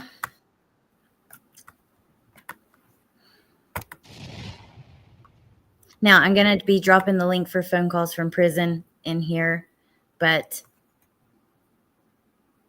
as we go. But I'm sure most of you guys know of the channel, but in case you don't, they drop all kinds of phone calls from lots of different inmates. Like I said, they had Letitia's, they have some of her, they have her last calls in the prison, or no, her calls in the prison after the trial, which, you know, that's the only place I know that's got that. They've got all kinds of stuff. So it's a really great channel. All right. The following interviews contain disturbing accounts of violence. Viewer discretion is advised. Thank you, sir. Hi, Wade. Got a phone call from one of the correctional officers. Ready to take a ride? Let's take a ride. You want to take a ride? Got a phone call from one of the correctional officers. So, yep, it appears that is what we're listening to. Okay. Let's take a ride. That's all we do. Before we take a ride, There's only one thing I want. Let's just ask one thing. Okay. Might seem stupid. Give me some French fries and a burger, and I'm gonna take you right where you want to go. French fries and a That's all I want, bro. I'm not gonna have one. I'll do the right thing.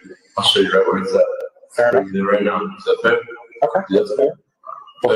Before we take a ride, because it's just to let you know, it's not that simple. Okay. Yeah. I'm gonna have to get authorization from somebody here. Okay, to make that happen. So in the meantime, all right, before we do anything, I got to put it out there that the last time we were here, you asked to talk with a lawyer first. Yeah. All right. So We're going to now pass it. That's what the right thing. well, before we do that, all right, I got to read your rights again. Okay, and we're gonna go from there. All right. Yeah. So you have the right to remain silent, and you say views against you in court. You have the right to talk to a lawyer for advice before you ask any questions and have him here with you during the question. If you cannot afford a lawyer, one will be appointed for you before any questioning if you wish. If you decide to answer any questions without a lawyer present, you will still have the right to stop answering any time to talk to a lawyer. Do you understand each of the rights I've explained to you? Yes. All right. And is there any possible way after I do this? I don't. So let me just explain this to you guys real quick. We'll listen to this audio. When it's over, the very end of this, there is a very quick, the direct resumes. It's very, very quick. It looks like a minute. And then the state rests. And that's their entire case. They literally ended with this. Oh, I wasn't even showing y'all what we had left. But see, if you look here at the very end, we have direct resumes and then boom, state rest. Okay, there's still a lot more to go through, the penalty phase and all of that. But, you know, this is how they ended their case, their presentation with this recording. So.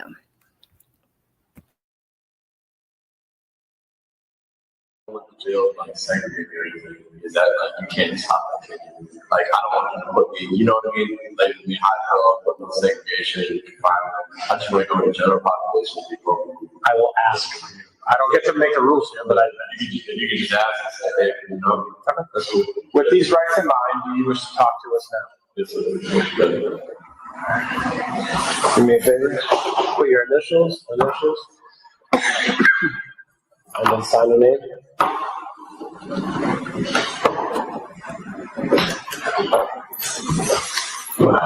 It's 10, right? Yes, that's it.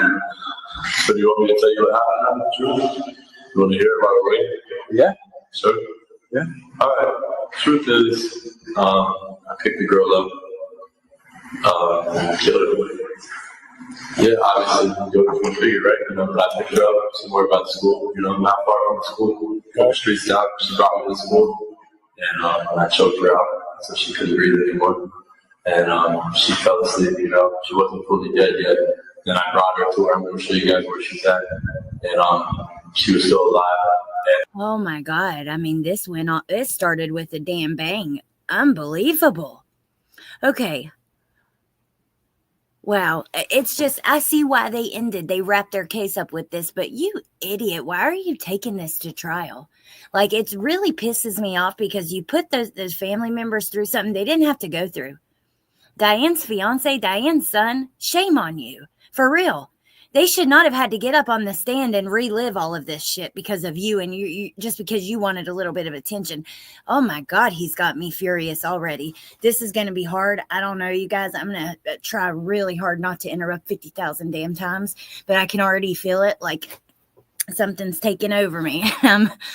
Oh my God, shame on you. For real. That's bullshit.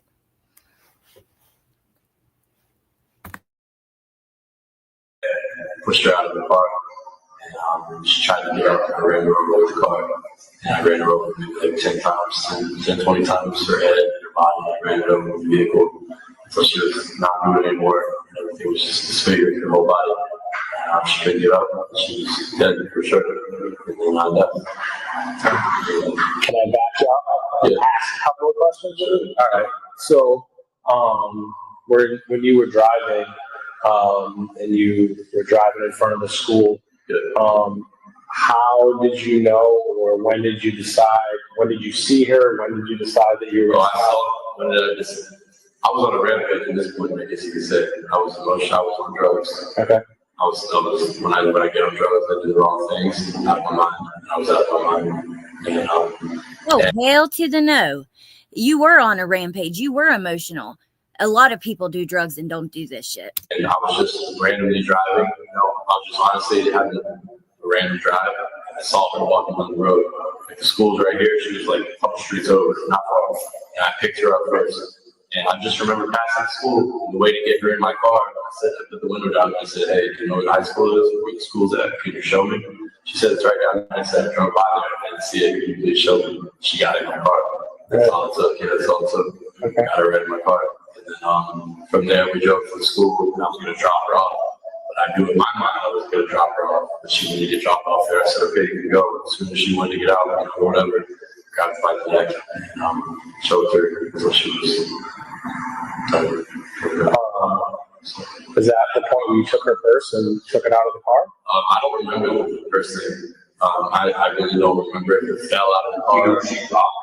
I think maybe she dropped it. But here's the thing: when we were at the school, remember you said I got out of the car? I don't remember getting out of the car at the school. But if you really saw me in the kid get out of the car, I did get out of the car. At that, I'll be honest with you, okay? Yeah. At that point during our conversation yesterday, I could sense that you were kind of getting frustrated and you weren't really sure if you wanted to talk or not. So I was just calling your bluff to see if you were full of shit. No, you But I could tell by your face that you were, but I just wanted to see. I want to see what you were saying. So I didn't get out of the car. Did they find me first at the school? Or did they find me a couple roads over? They probably found me the first. The purse was right in front of the school. You had pulled up and you stopped in front of the school. That's when I was choking her right there. Right there. That's 2 to 3 minutes or however long. Sure, choking her out right there. And yeah, so we never saw you get out of the car at all. So maybe the person fell out, maybe I threw it out. I don't remember. When you picked her up, was she on the main road already? The main road was here. She was on the side road. How did you know how to get back into that? It's not an easy neighborhood. Just want to pause for just a second. We have to pause for fair use. Anyways, I'll continue to drop the link in the chat. Monty says, I skipped to catch up. Did they have any forensic evidence placing him at both scenes or on both victims? So they did. They had evidence. His DNA was all over the clothes that she was tied up in. His DNA was on one end of the curtain rod and Christine's was on the other. Also, Diane's blood was in Christine's car, as well as her cell phone and her name tag. But there was quite a lot of DNA evidence, yes. And then, I don't know. Did he take, I'm not sure with the process in Florida. So if he were to plead guilty, I would think there would still be a penalty phase where he could fight to not get the death penalty. I'm not sure why he took it to trial. I don't know. I do understand there was not a plea deal offered. However, that doesn't mean he can't plead guilty, but okay. That's all. Yes, just went and drove through it. Okay. Honestly, I don't even know the area at all. And I was lucky I even found my way from back from Cape Coral back to Fort Myers. It took me 2 hours. That's when I finally got that. I was lucky I even found my way back. But eventually I did. When you, after you were done choking her out, okay, and you turned around and you went back north, okay, up the main road, Yeah.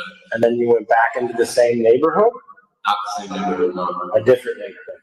Okay. Which is what I'm going to show you guys where she's at. Okay. How'd you know where to stop? You just picked just a random spot?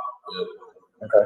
I'm good at like internalizing things and just seeing where I can. So you just ride around like that. It's like a good spot or spot. Yeah. I don't know the area. Not familiar with it, but I was. And see, when you guys, I'm gonna have you guys bring her to the school, and then I'll be able to show you where she is for that. Okay. I'll be able to show you for sure. 100%. After when you drove her to where you drove her, you said that she wasn't. You took her out of the car. Did you have to like drag her out of the car? She was still alive. Okay. She came back and left like 3 or 4 times. She was a fighter, that's for sure. I'll give her that. And you know, and I was in the driver's seat. She's in the passenger seat, and I just opened the passenger seat door, just pushed her out.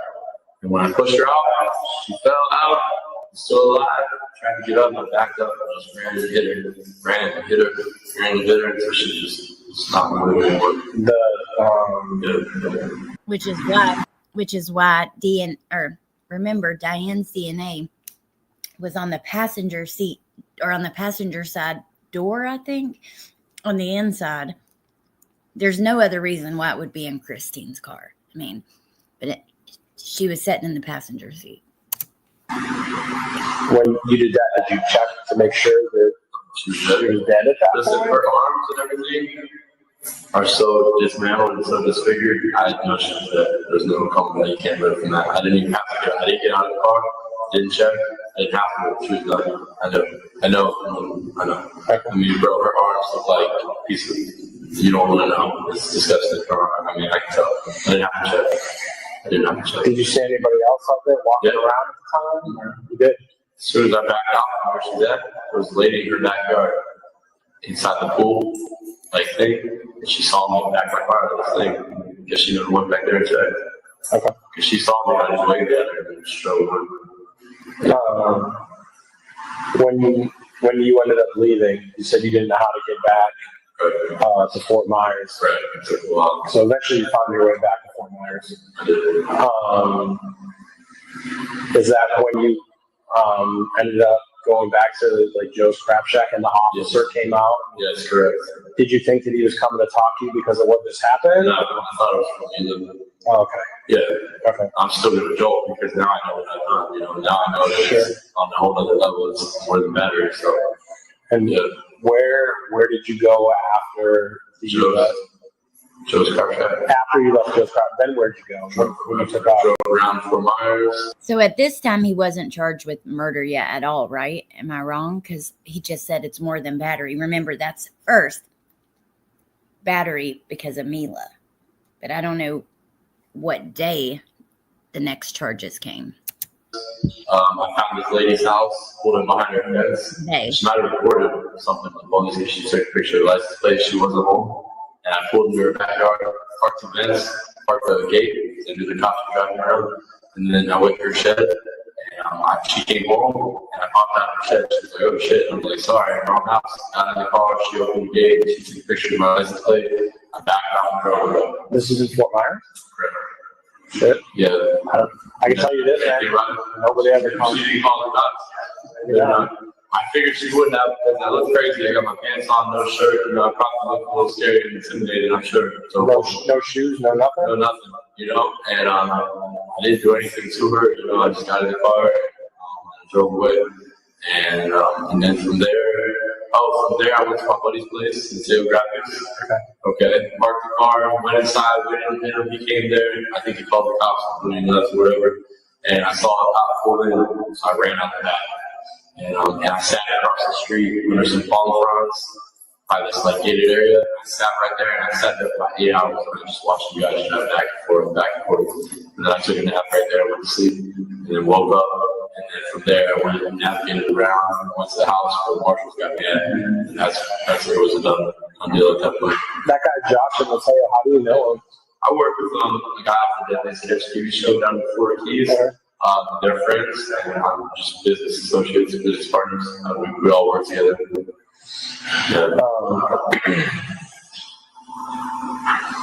Anything else? He worked for the guy from Deadliest Catch. Is that what he said? And they're friends? That guy and Josh? So since we were hiding over like crossing by that,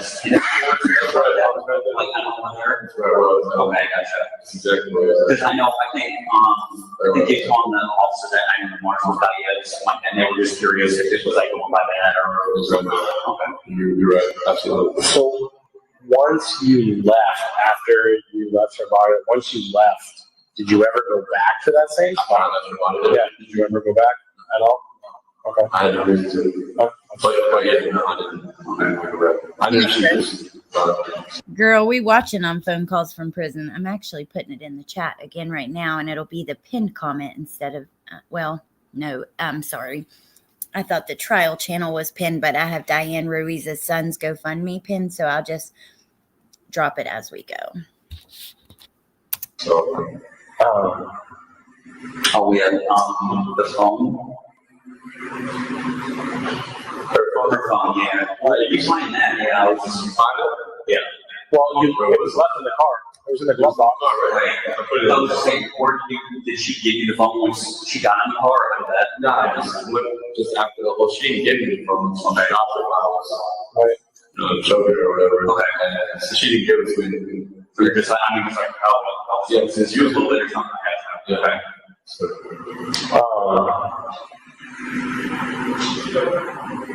Did you rape her? did I rape her? No, but we had sex, but I didn't rape her. I know you're curious about that. I used my charm to scare the car, and we had sex, consensual. And this is what I do with women, I use my charm, I use my good looks. He said he used his charm and his good looks to get her in the car, and they had consensual sex, which I don't believe that because of her fiance. I mean, she had just texted her fiance he didn't kiss her before he left that day. I don't know. That's what I did with the first girl, and that's how I got her in her bed, and look what happened to her. Same story with this. I just used my looks, and I'm wrong for that. Well, since you brought it up, let me ask you about that then. First girl, how'd that all happen? I met her at the bar. Okay. Went up to her, back her, got it. Just like that. Some boys. Do you remember where you went after that? After the bar, do you remember where you went? Yeah. What happened? The dude's house. We went to, there's a guy at the bar too. Okay. And he drove my Hellcat because it's my girl's in stick shift. And he drove, it was me, him, the girl, and her friend. And we went to the dude's house first, party or whatever, me and her had sex there, party. And then we went, Consensual? Yeah, all consensual, obviously.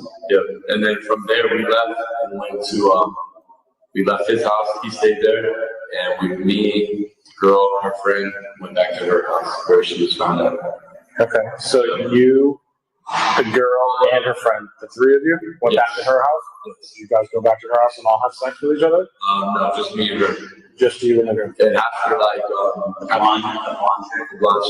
and after 20 minutes of being in the house, He's so full of himself, and it doesn't help all the attention. friend left. Okay. Yeah, my friend left and went home, I guess, and me and her continued to have sex and just do stuff. And then I killed her. How'd you kill her? Strangulation. Same. Yeah, same way. At that point, was she already passed out, or was she awake and? Are we gonna go? We're gonna take you to meet this. Show you the body, right? Okay. You're gonna use some French fries. Oh my God. He did all of this for French fries. Literally, think about this. He's sitting in jail and goes and gets a guard to call detectives so he can get a damn meal. Oh my God. Doing this for you. Now, again, I have to get authorization from them to take you out of here. You haven't made it easy having to wear all this shit. Yeah, I know. So That's true. it's been, I've done it before. Okay, I'm just saying. It's gonna happen.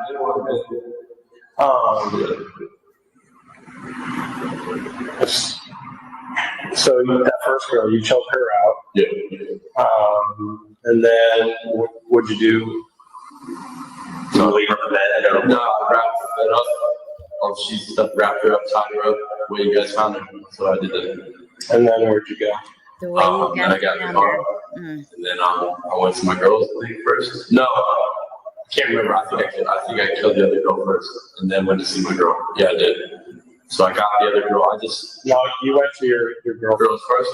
Okay, I went to my girl's first. That didn't work out right. Right. And then I went back to the cave. I guess somehow I found my way back to the cave. Didn't even need to go there. And I was like, you know what? Right then I want to do it again. He said, I went to my girlfriend's first. That didn't work out. What didn't work out? The way he said that, it's like, what did you have planned? I think that we can guess, right? But wow. I was on a lot of drugs. Whatever dude's house we went to the night before, he kept giving me so many drugs. I thought I was on cocaine. It wasn't cocaine. It must have been like bath salts or Flacco because it just made me lose my fucking mind. I do cocaine. You know what cocaine is. You know, nowadays people are doing fentanyl and all this other bullshit. You never know if you're doing cocaine or not. Whatever cocaine he kept giving me a lot of, it just made me fucking get crazy. It made me get real crazy. I'm not that type of guy. I'm normal. I'm sober. I'm actually like a decent guy. When I get that way, I become the devil. I become something completely different.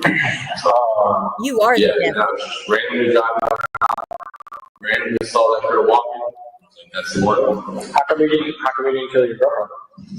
Sweet people around me. And plus, I actually I mean, you got feelings for her? Yeah. Too many people around. I saw that girl walking and I was like, that's the one. That is what he said. And he said he becomes the devil. You are the devil, sir. You are the damn devil. Not nice to meet you. Nice for you to meet yourself, though. Look in the damn mirror. There you go. So I was saying I wouldn't kill it. I would never kill it. I might hurt her a little, whatever, because she does stupid shit to me and give me a choke. But I would never kill it. I would never, even if I was probably so out of my mind.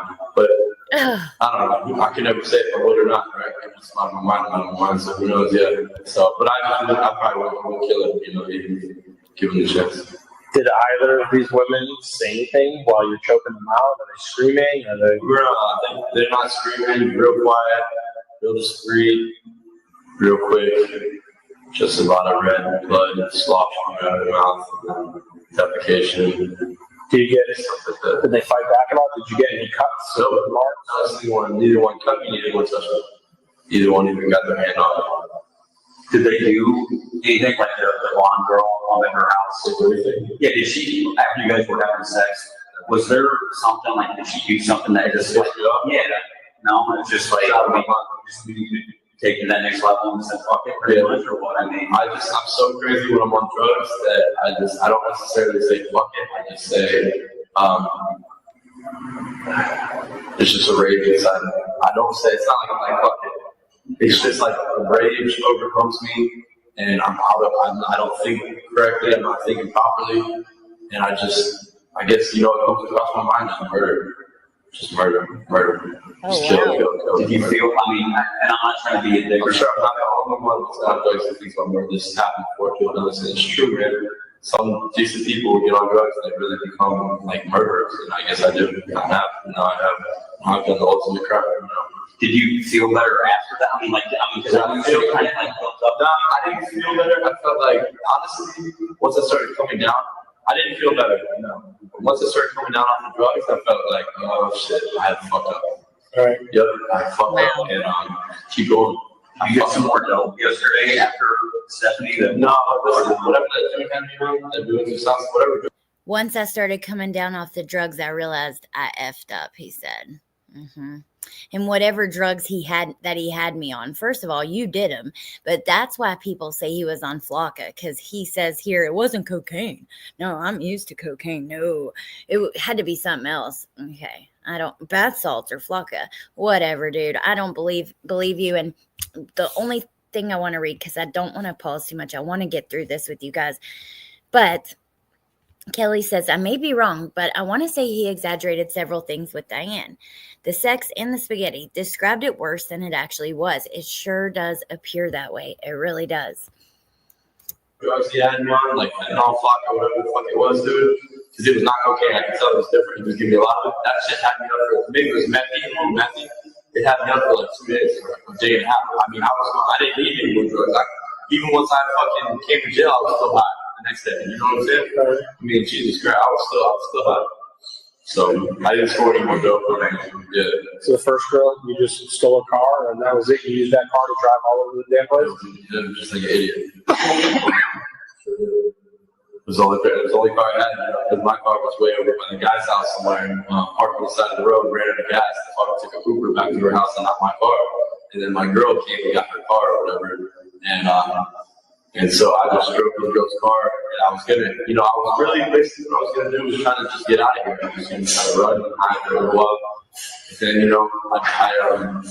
That's right. Josh for a bus ticket. Yeah, and my girl. I asked my girl too. What'd she say to you? I'll get it for you. But I felt like she was on the phone with the cops anyway. She was helping me anyways. So Mila was working with police at that time, right? But she was. She always was. And she's telling me where the fuck I'm at because she told me to go to Joe's Crab Shack next to the cop. Yeah. She was trying to set me up anyway. Sorry, I forgot. Now I remember. Yes, she had got him to come to Joe's Crab Shack. That's the reason why the police were there. I said, I'll meet you at Joe's. She said, okay, I'll meet you at Joe's. Then here come the cop. She was trying to set me up anyway. Because my love for her, I was falling for her, and I was on drugs, and I knew I needed somebody. It was all just fucking bullshit.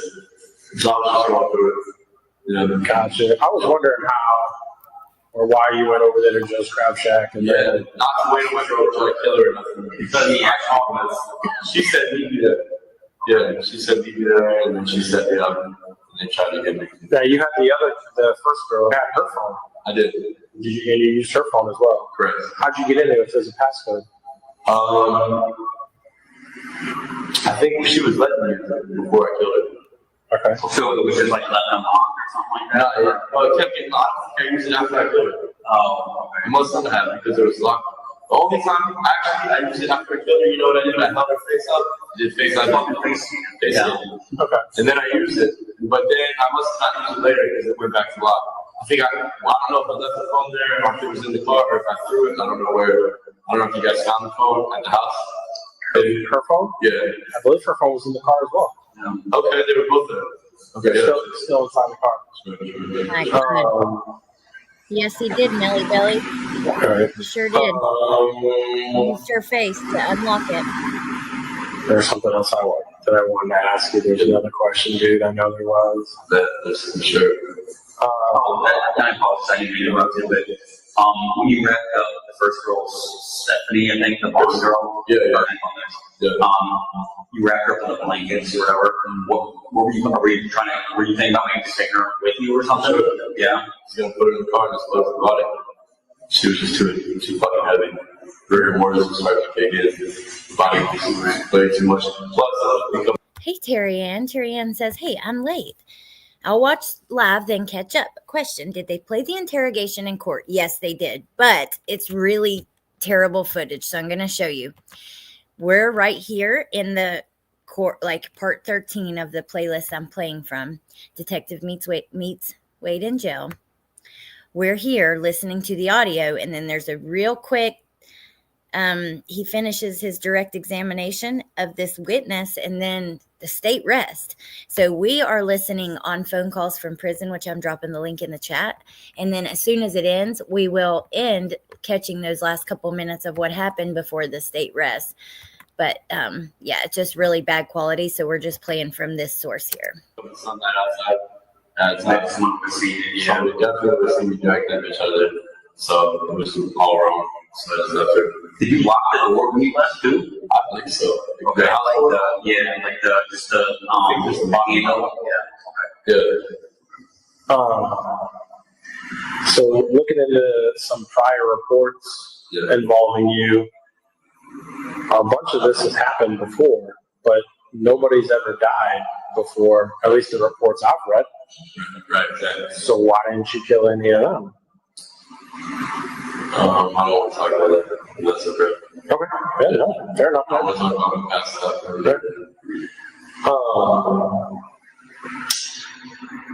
Let's go get this body anymore. Can I get dark? Come on, man. I'm hungry. And I know this is big. I don't even want to show you guys what's up. I'm feeling like I do now. I'm feeling the mood to show you guys. Let's just get this over with. You're gonna be able to find it on a dark I know right where it's at. I'm good at what I do. I know where I'm set. I'll show you. their houses or something. You said there's a house behind I'll show you. I'll show you right where it's at. If not, you're not going to find it for a few more days. But if you want to just get it over the find it, I can show you. Yeah. One more question. You So said- you guys fill me in. He doesn't end up going with them. So does that mean that, because remember, Diane was found because of they were seeing birds were, right? The, what do you call them? Because she was decomposing and she was being scavenged. They were seeing birds. What the hell kind of birds? Crows, pigeons? I don't know. Those kind of birds that do that. They saw them in the area. I think that's how she was actually found. That when you got her into the car, that she was going to show you where the school's at, right? So you drive to the front of the school, Right. and then at that point, you start choking her out In the school park. in the school parking lot. Right. You were there for about 3 minutes, I think it Oh, is. choking her out. Right. Good. How did she have consensual sex with you if you had already choked her out? Beforehand, when we were parked on the side street, we parked up there, they did it beforehand. Wow, good on you. At the school? No, I was sex with you. Let me play that part again. He's calling him out for your story's not lining up. And vultures, thank you guys. I'm so sorry. I don't know why I couldn't think of it, but neat. Thank you for gifting a membership. That is really sweet, and I appreciate that so much. And I wish StreamYard told me who got it, but welcome to who got. Oh, Chelsea, awesome. Thank you. Okay. When you got her into the car, that she was going to show you where the school's at, right? So you drive to the front of the school, right. and then at that point, you start choking her out In the school park. in the school parking lot. Right. You were there for about 3 minutes, I think it is. Oh, choking her out. Right. Good. How did she have consensual sex with you if you had already choked her out? Beforehand, when we were parked on the side street, we parked up there, they did it beforehand. Before we even left the neighborhood. By the school? No, Behind the the school? road that I picked up on, it's a couple roads over from the school, maybe like 3 or 4 roads over from the school, and on the side street, whatever. I'm assuming she lives on the road, probably at the end of the road. And I parked and we had sex right there.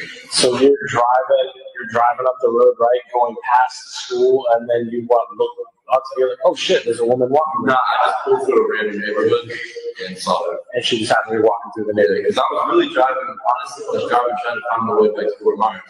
So I'm just cutting through roads with just random shit that I couldn't figure it out. And I was just trying to find out. Kid girl's a bitch, dude. It goes motherfucker, bro. Yeah, it's like, yeah, it's different. You know, you start working there and you have to go to calls and try and you have to get to where you're going. It's not easy. Use it on the sex with her or no? To be honest with you, I never like used the condom myself. Okay. I'm clean, obviously, thank God, but no, I never do. Just vaginal sex or oral or No, I was just saying, keto? I don't even think we fucked the vagina. Okay. Yeah. Oh my God. You always just do anal? I like anal better. It's better for me. Ugh. Oh my God. It's not bad. Yeah, me and Kristen, that girl, we had anal and vaginal because she wanted vaginal. That's the only reason I did it. This girl didn't care. So I was like, okay, cool, I'd rather anal anyways. So whatever. Wow, he's just so full of shit and lies. He just disgusts me. Tess, thank you for 26 months. That is a long freaking time, and I really appreciate the support. Love you back, and thank you. So thank you for going back to basics and replaying this trial or playing this trial. I am not with it today, you guys. Forgive me, please. I'm so happy there's so many new people here. Oh, thank you, Tess. Have you back, like I said. Okay, let's go. Oh my God, he just Yeah. explained something. What time you got? I guess. 8 o'clock. We're good, man. Patriots aren't even playing. We're fine. Watching myself. Okay. You gonna fall asleep on me? I'm eager for this french fries. Or they hit you. And you still take drugs? Stupid, right? Well, yeah. Dumbest thing ever. And then I really hallucinate and trip. And I see things out there, I hear things. I look, it's like crazy shit. I become, yeah, it's crazy. And now I ruined my whole life because of this. Because I couldn't stop taking drugs and just be a normal guy. You've ruined your whole life. Oh my God. Yeah. You've taken 2 lives. You've taken a mom from her kids. Okay. Oh my God. And just concerned about himself. And it's really frustrating to hear. And Natasha, thank you for being a member for 9 months. I think it was. Yes. 9 months. Thank you so much. And then Mama Bear, thank you for being a member for 23 months. And love you back. You guys are the bomb. Thank you. Okay. I'm going to prison. The girl that you picked up by the schools, when you saw her, did you already kind of have it figured out in your mind that you knew everything you were going to do, or were you just going to did you just want to have sex with her at first? I mean, what were you thinking? No, I figured I could get sex with her, and then I was going to kill her. So you even kind of knew right before, just when you saw her, that's what you wanted to do. Maybe. I don't know. I mean, I was kind of rolling with it, but I guess I just rolled with it. It's not like I pre-planned this. No, that's not what I'm saying. Yeah, I'm just like, was it as you wanted to have sex first? Basically, this is going to sound weird. I was just really worried. When I get on drugs, I become crazy. I become like a fucking poor dog. And so I'm an easy piece of pussy. It's all they're walking, but you just rolling or whatever. It's early in the morning. So I was like, whatever, I'll give it a shot. Usually when I give it a shot, 9 times out of 10 works for me. And it did, So then at what point were you like, you know what, fuck this, I'm killing her? I don't know, just not long after, that's for sure. Fucking, I don't know. I guess I was just like, fuck it, just kill her. I was already fucking on the stroll. I was already fucking one down.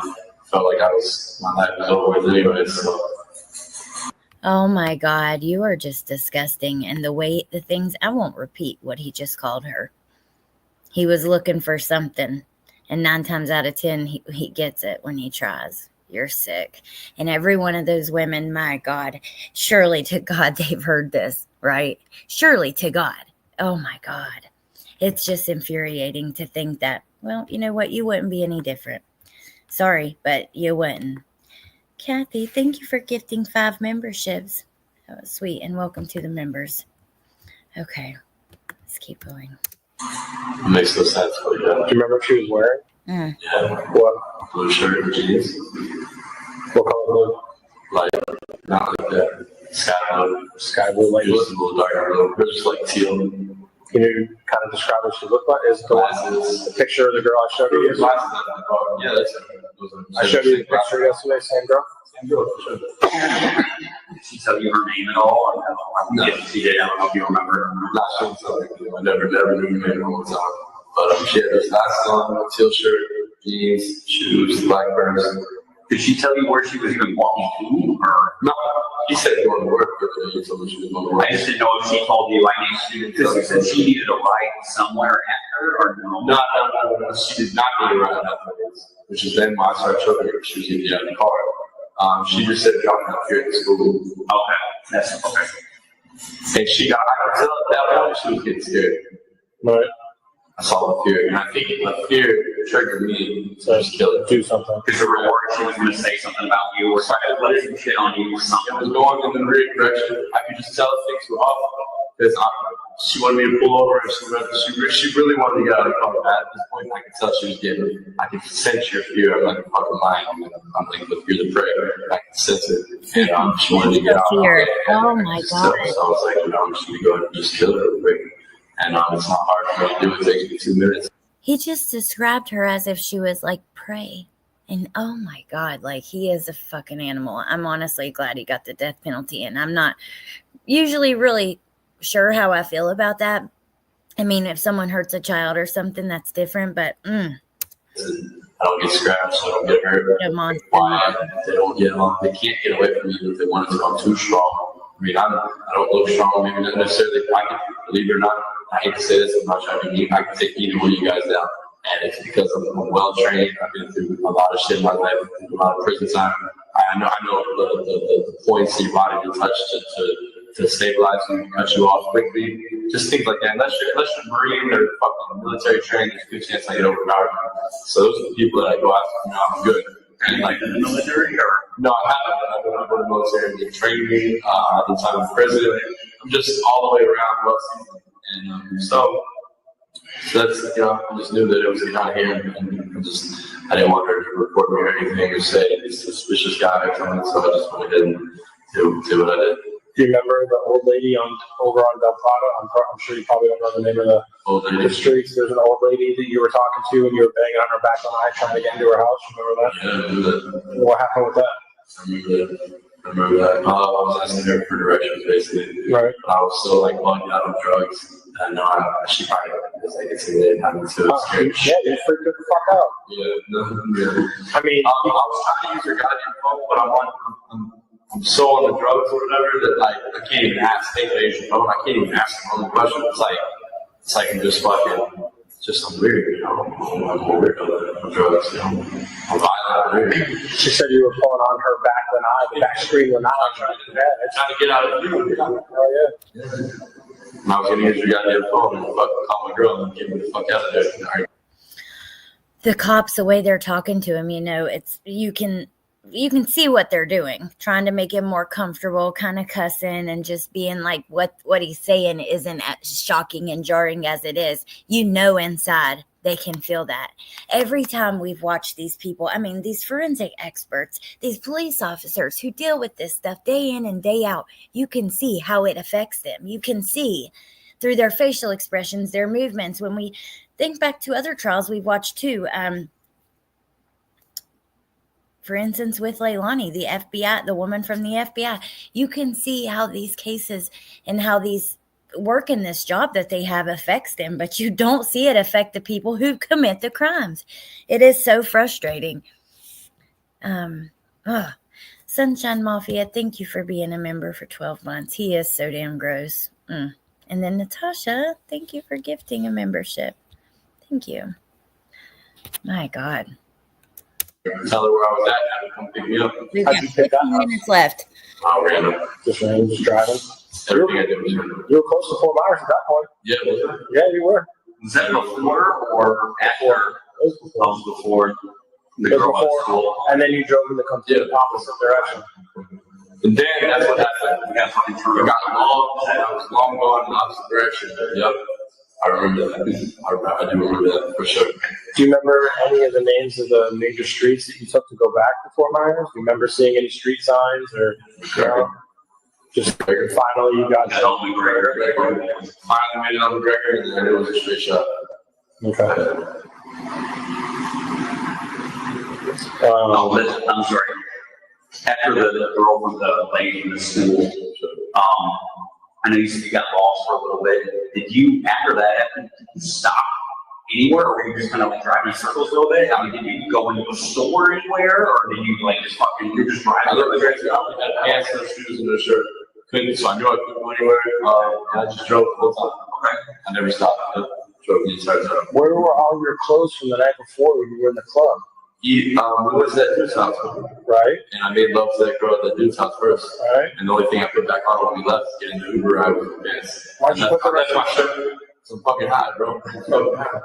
And I left my shirt and I left my shoes at his house. Okay. And I know where he lives, like at his house. Yeah, I'm not sure it even matters. And you said you had the Hellcat at that point? Yeah. You didn't know how to drive it? I don't know how to drive 6 shifts. He's the one that drove us home. He might have that to his house from the mug. So you Ubered back to his chick's house? Yeah, she bought them after that. Okay.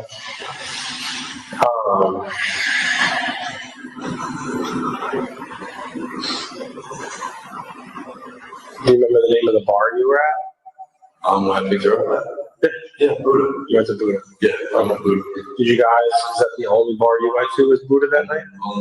Me and my girl went there initially, and then my girl was gonna go with this other guy to make some money, we were doing something, and then I was gonna go with these girls, you know, and I don't know, apparently she didn't go with the guy, and she left along with her friend or something, and then I went and did all this shit. So yesterday when I was in here with you, talk with you, I was with a different detective. Right. That asked you all these questions. You just straight up lying. Yeah.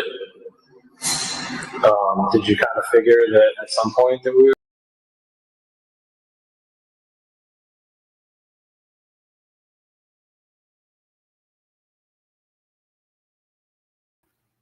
Oh my gosh, you guys, I'm so sorry. Can you hear me? Ah, here. You know, figure it out, or why the change of heart? Why'd you want to? Because my dad told me to do the right thing. Your dad told you to? And I want to do the right thing because I'm just a kids and family, you know, and that these people are probably thinking maybe she's still alive. And they're hoping that their mom comes home or, you know, whatever, but she's not going to. And I deserve to put the body back in the right hands of the family so they can lay her to rest. Yeah. You know, and I've already done wrong. And at least we're going to do the right thing now. Already fucked up, you know, but I'm on drugs now, so I know what's right. Thank you, clear. I think it's horrible, like you guys, even maybe, and I know that just to put it back to the family. They deserve to have a body in their drugs. So I want to be able to do that for them. All right, let me, we appreciate that. So, yeah, you're welcome. For sure. let me, go speak with these guys and figure out exactly what it is that we got to do to get you out of here. All right, so you're breaking me out. Not exactly.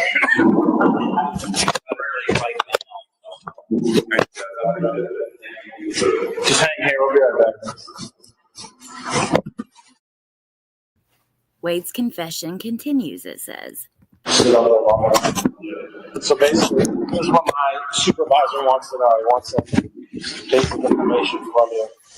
Okay. Can you provide us with some details as far as like where, how far it is away from where you first met her? Like, are we gonna need a fucking boat? Like, how far in the woods is it? Do we need a special type of vehicles? Do we need, you know, just a car? Okay, so when you were first on Santa Barbara, that's the name of the road, out by the school, the main road. If I show you a map of that area, would you I don't be want to able show you because I want to make sure I get to this fucking McDonald's, bro. So I don't want you to be like, oh, Wow. now we know. So I don't need you to say. I knew that's what he was doing because when you can tell the cop is bringing up the special vehicles question to make him comfortable with giving more information, like, hey, we need to prepare for going out there with you. And then I don't want to tell you because I want some McDonald's. Oh my God. It's me to take you. Well, either way, just like I told you when we first came in here, I can't guarantee you or promise you anything that they're going to allow you to eat, you know, hamburgers and french fries and say, look, They're going to fucking do it or else they're never going to fucking find her because she's fucking ducked off. Oh my God. All for some damn McDonald's. Some cheap ass, unhealthy food that's not even that good anyways. Don't get me wrong. I can deal with some salty french fries occasionally. But what?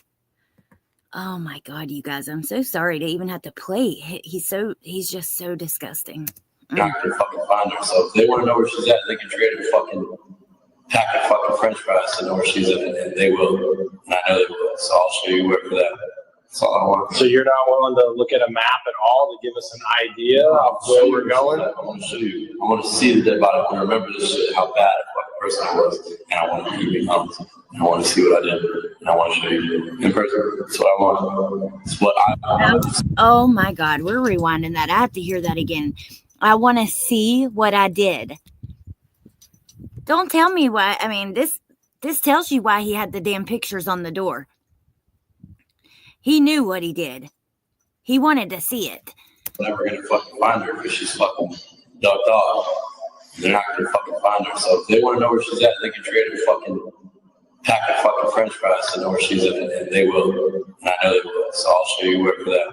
That's all I want. So you're not willing to look at a map at all to give us an idea of where we're going? I want to show you. I want to see the dead body. I want to remember this shit, how bad a fucking person I was, and I want to keep it honest.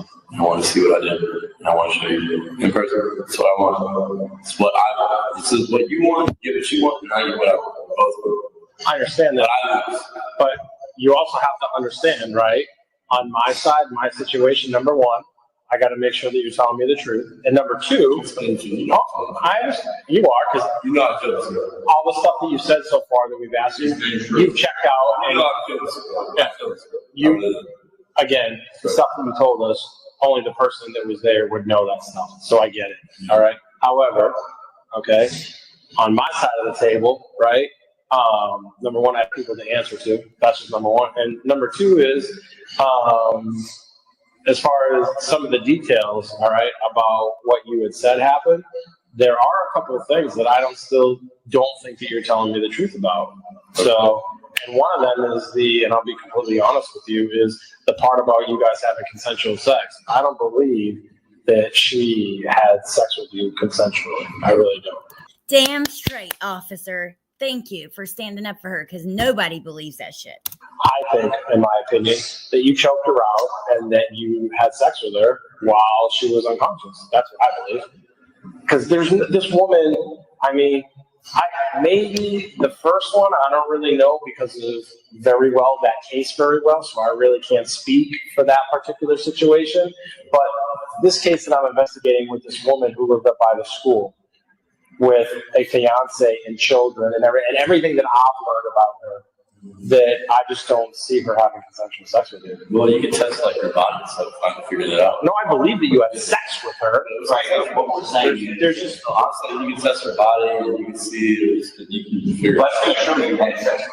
Yeah, it was consensual. I wouldn't lie. If I fucking tell you I killed this bitch, I'm not gonna lie that I had sex with her. Again, I don't care if she's married and had kids. I've met many married and had kids, females that I've had sex with. It's been easier than just picking them up on the street. I had sex with so many easy women that you would never believe. You wouldn't even know how I accomplished such a thing. I don't think you understand what I'm saying.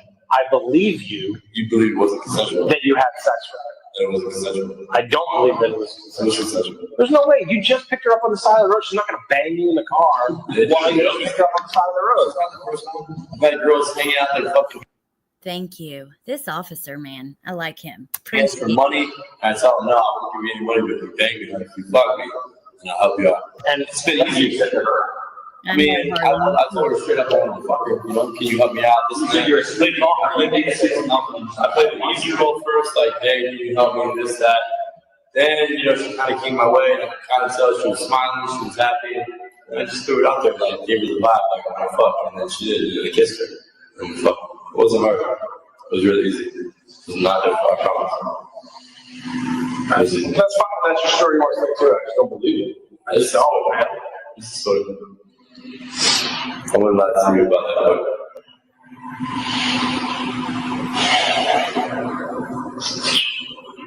Last thing, just like I said to you when we came in here, I can't promise you anything. You know, you want to do the right thing and asking us to come in here and give us all that information. That's great. But as far as whether it was, you know, giving you food and stuff like that, so I'll ask. But I don't get to make those decisions. So you should have told me that at the beginning. I did tell you that. You said he has to check with our supervisor, so. Oh, well, tell your supervisor that's what I want, and I'll show her where the body's at. So, and if that's the only way. It's the only way. So we have a map. We show you a map. You're not going to point anything on the map. Nothing at all. I just want to fucking.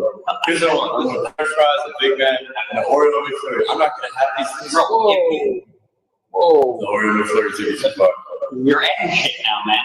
Before it's finished. I'm not going to have any shit, bro. Just hear me out for the rest of my life.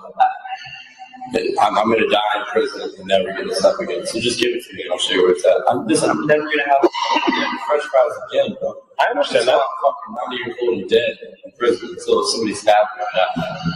So what? Guess who else isn't going to have French fries again? My God, you selfish, piece of shit. can work a little bit with it, you know? I'm not gonna have the shit. I won't even see a girl again. I'll never even see the McDonald's. Melissa, so this was played in court, but we couldn't understand it. So see back here, we're going to hear the detective's testimony in a minute about this and then the state rest. But my God, I don't know. I guess I just didn't know what we were walking into. I even though I had heard. Day in my life ever again. Look, if it was up to us, we would give you these things so you could have them to eat. It's not up to us, that's what we said, it's up to our higher ups. I gotta ask you a question about that. I'm gonna sound like a total asshole when I ask you this, but I'm gonna do it anyway. You really think that you deserve that?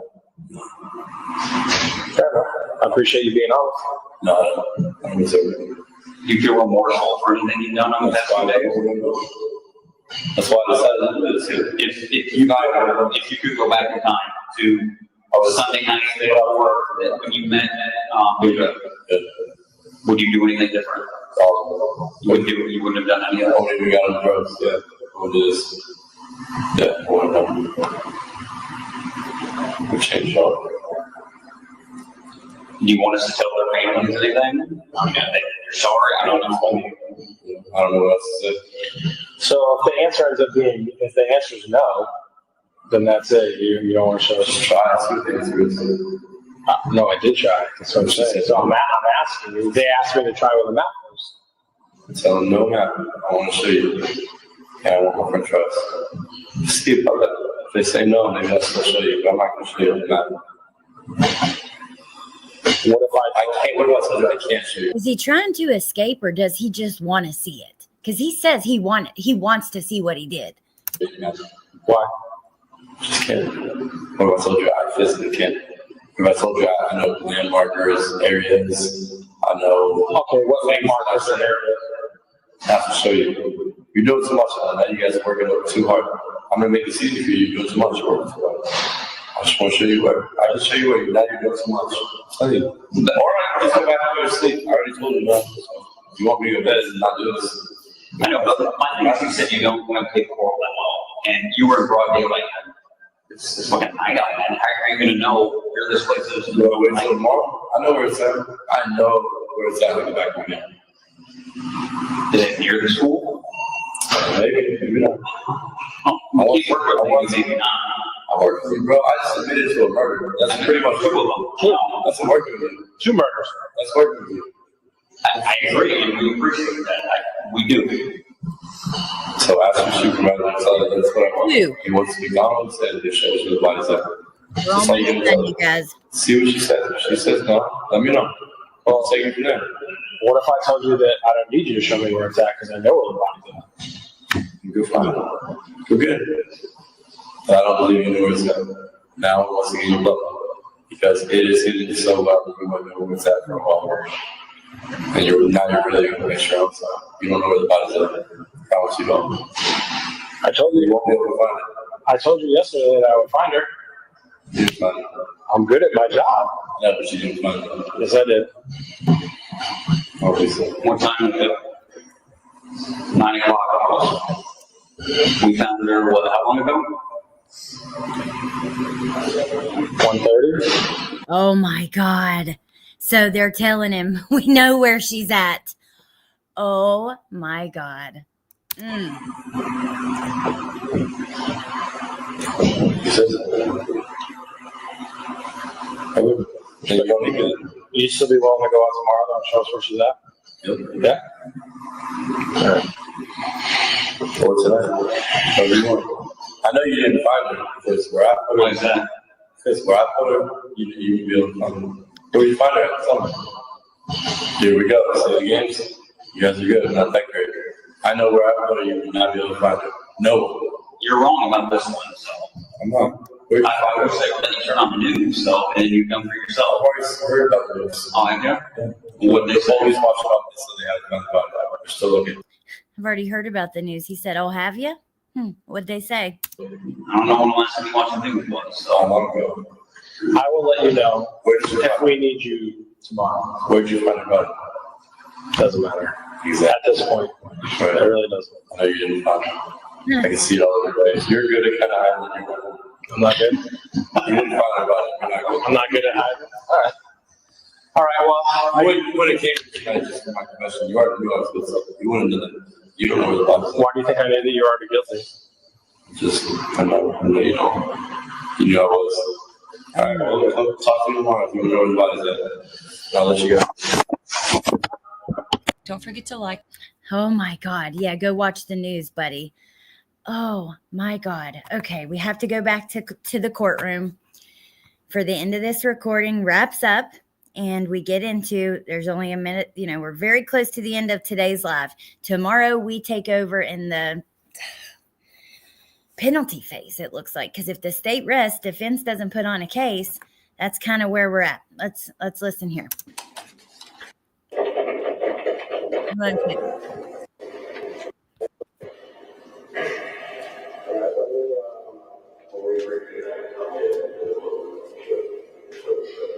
Just wanted to watch his body language for a second during the end of that. You dirty dog, but those cops were excellent.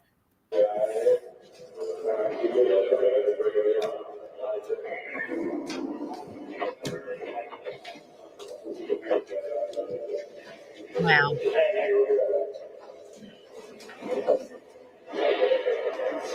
Wow. The person that you said,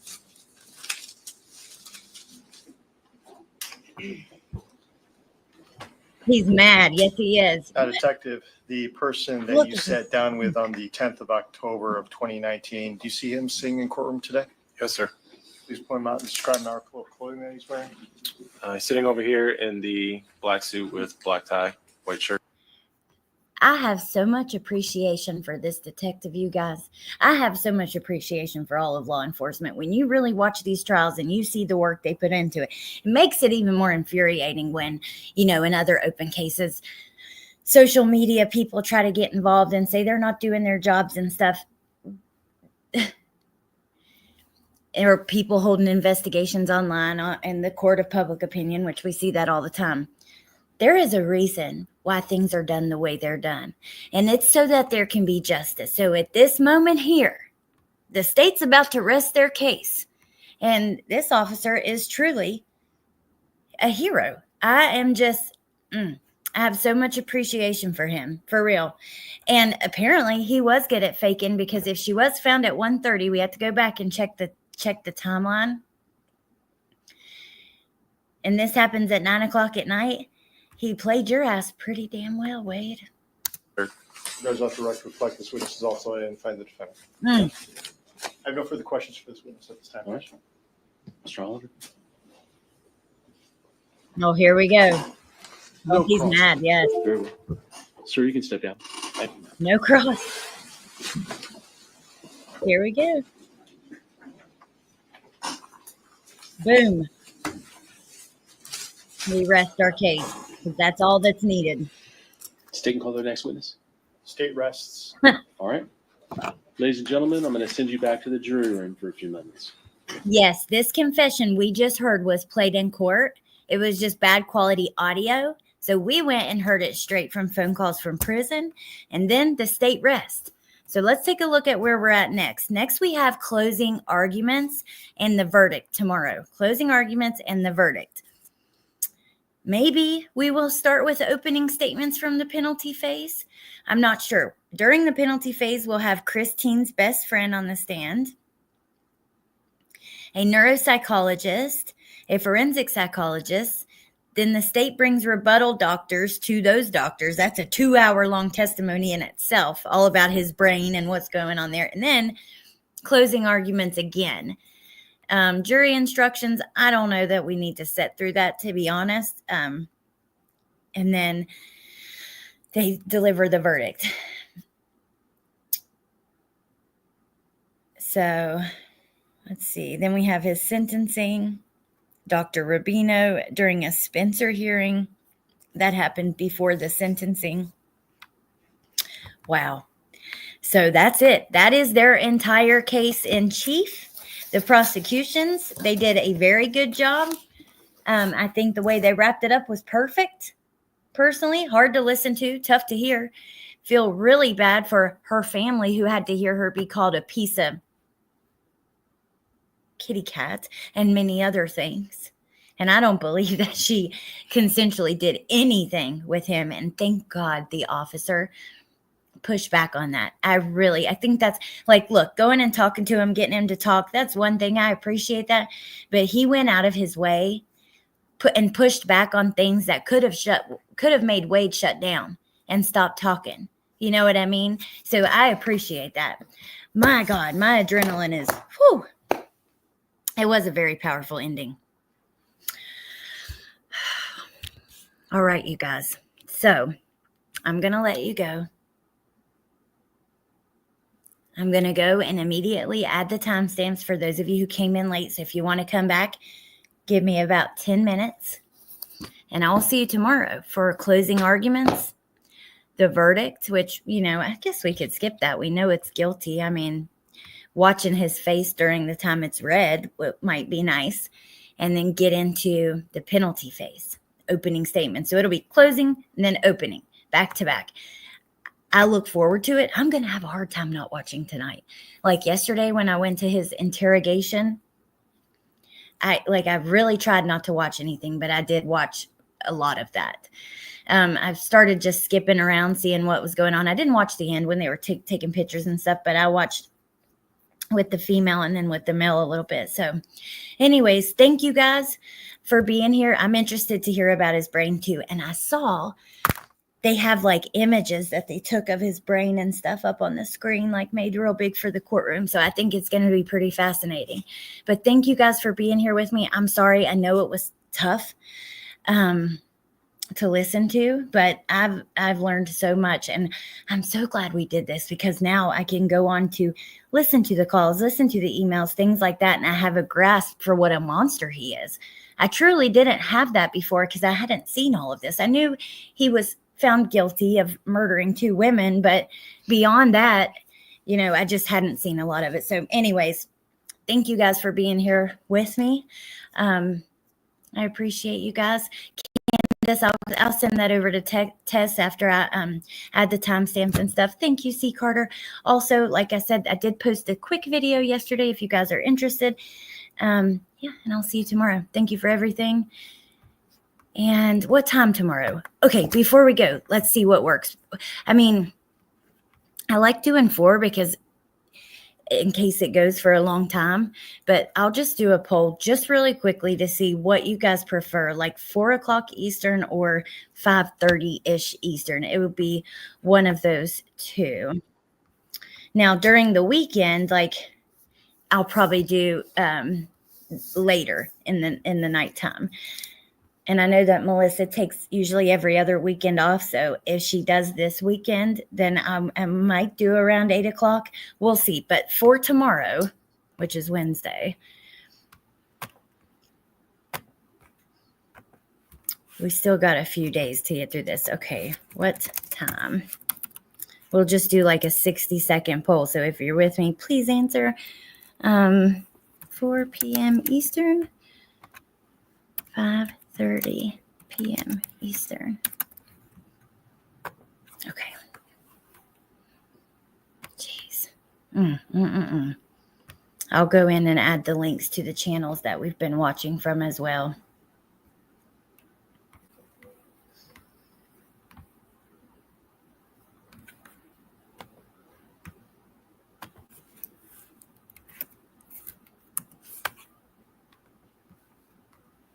Okay. Give it about 30 more seconds and we'll go with what the poll says. Which feels so out of my control. I'm not sure I love it, but I'm going to go with it. Hold on. Okay. 80% 4 p.m. Eastern. So I will see you tomorrow at 4 p.m. Eastern Standard Time. Thank you guys for everything. I hope you have a great night. I will see you over at Melissa's. Also, I have, like I said at the beginning, a creator interview coming soon. I might even post it late tonight, like a late night, 11 o'clock, midnight, some kind of thing. I don't know. We'll see. But thank you guys for everything and have a great night. And I'll see you soon. See you next time. Bye. Oh, not yet. Okay. For real this time. Bye.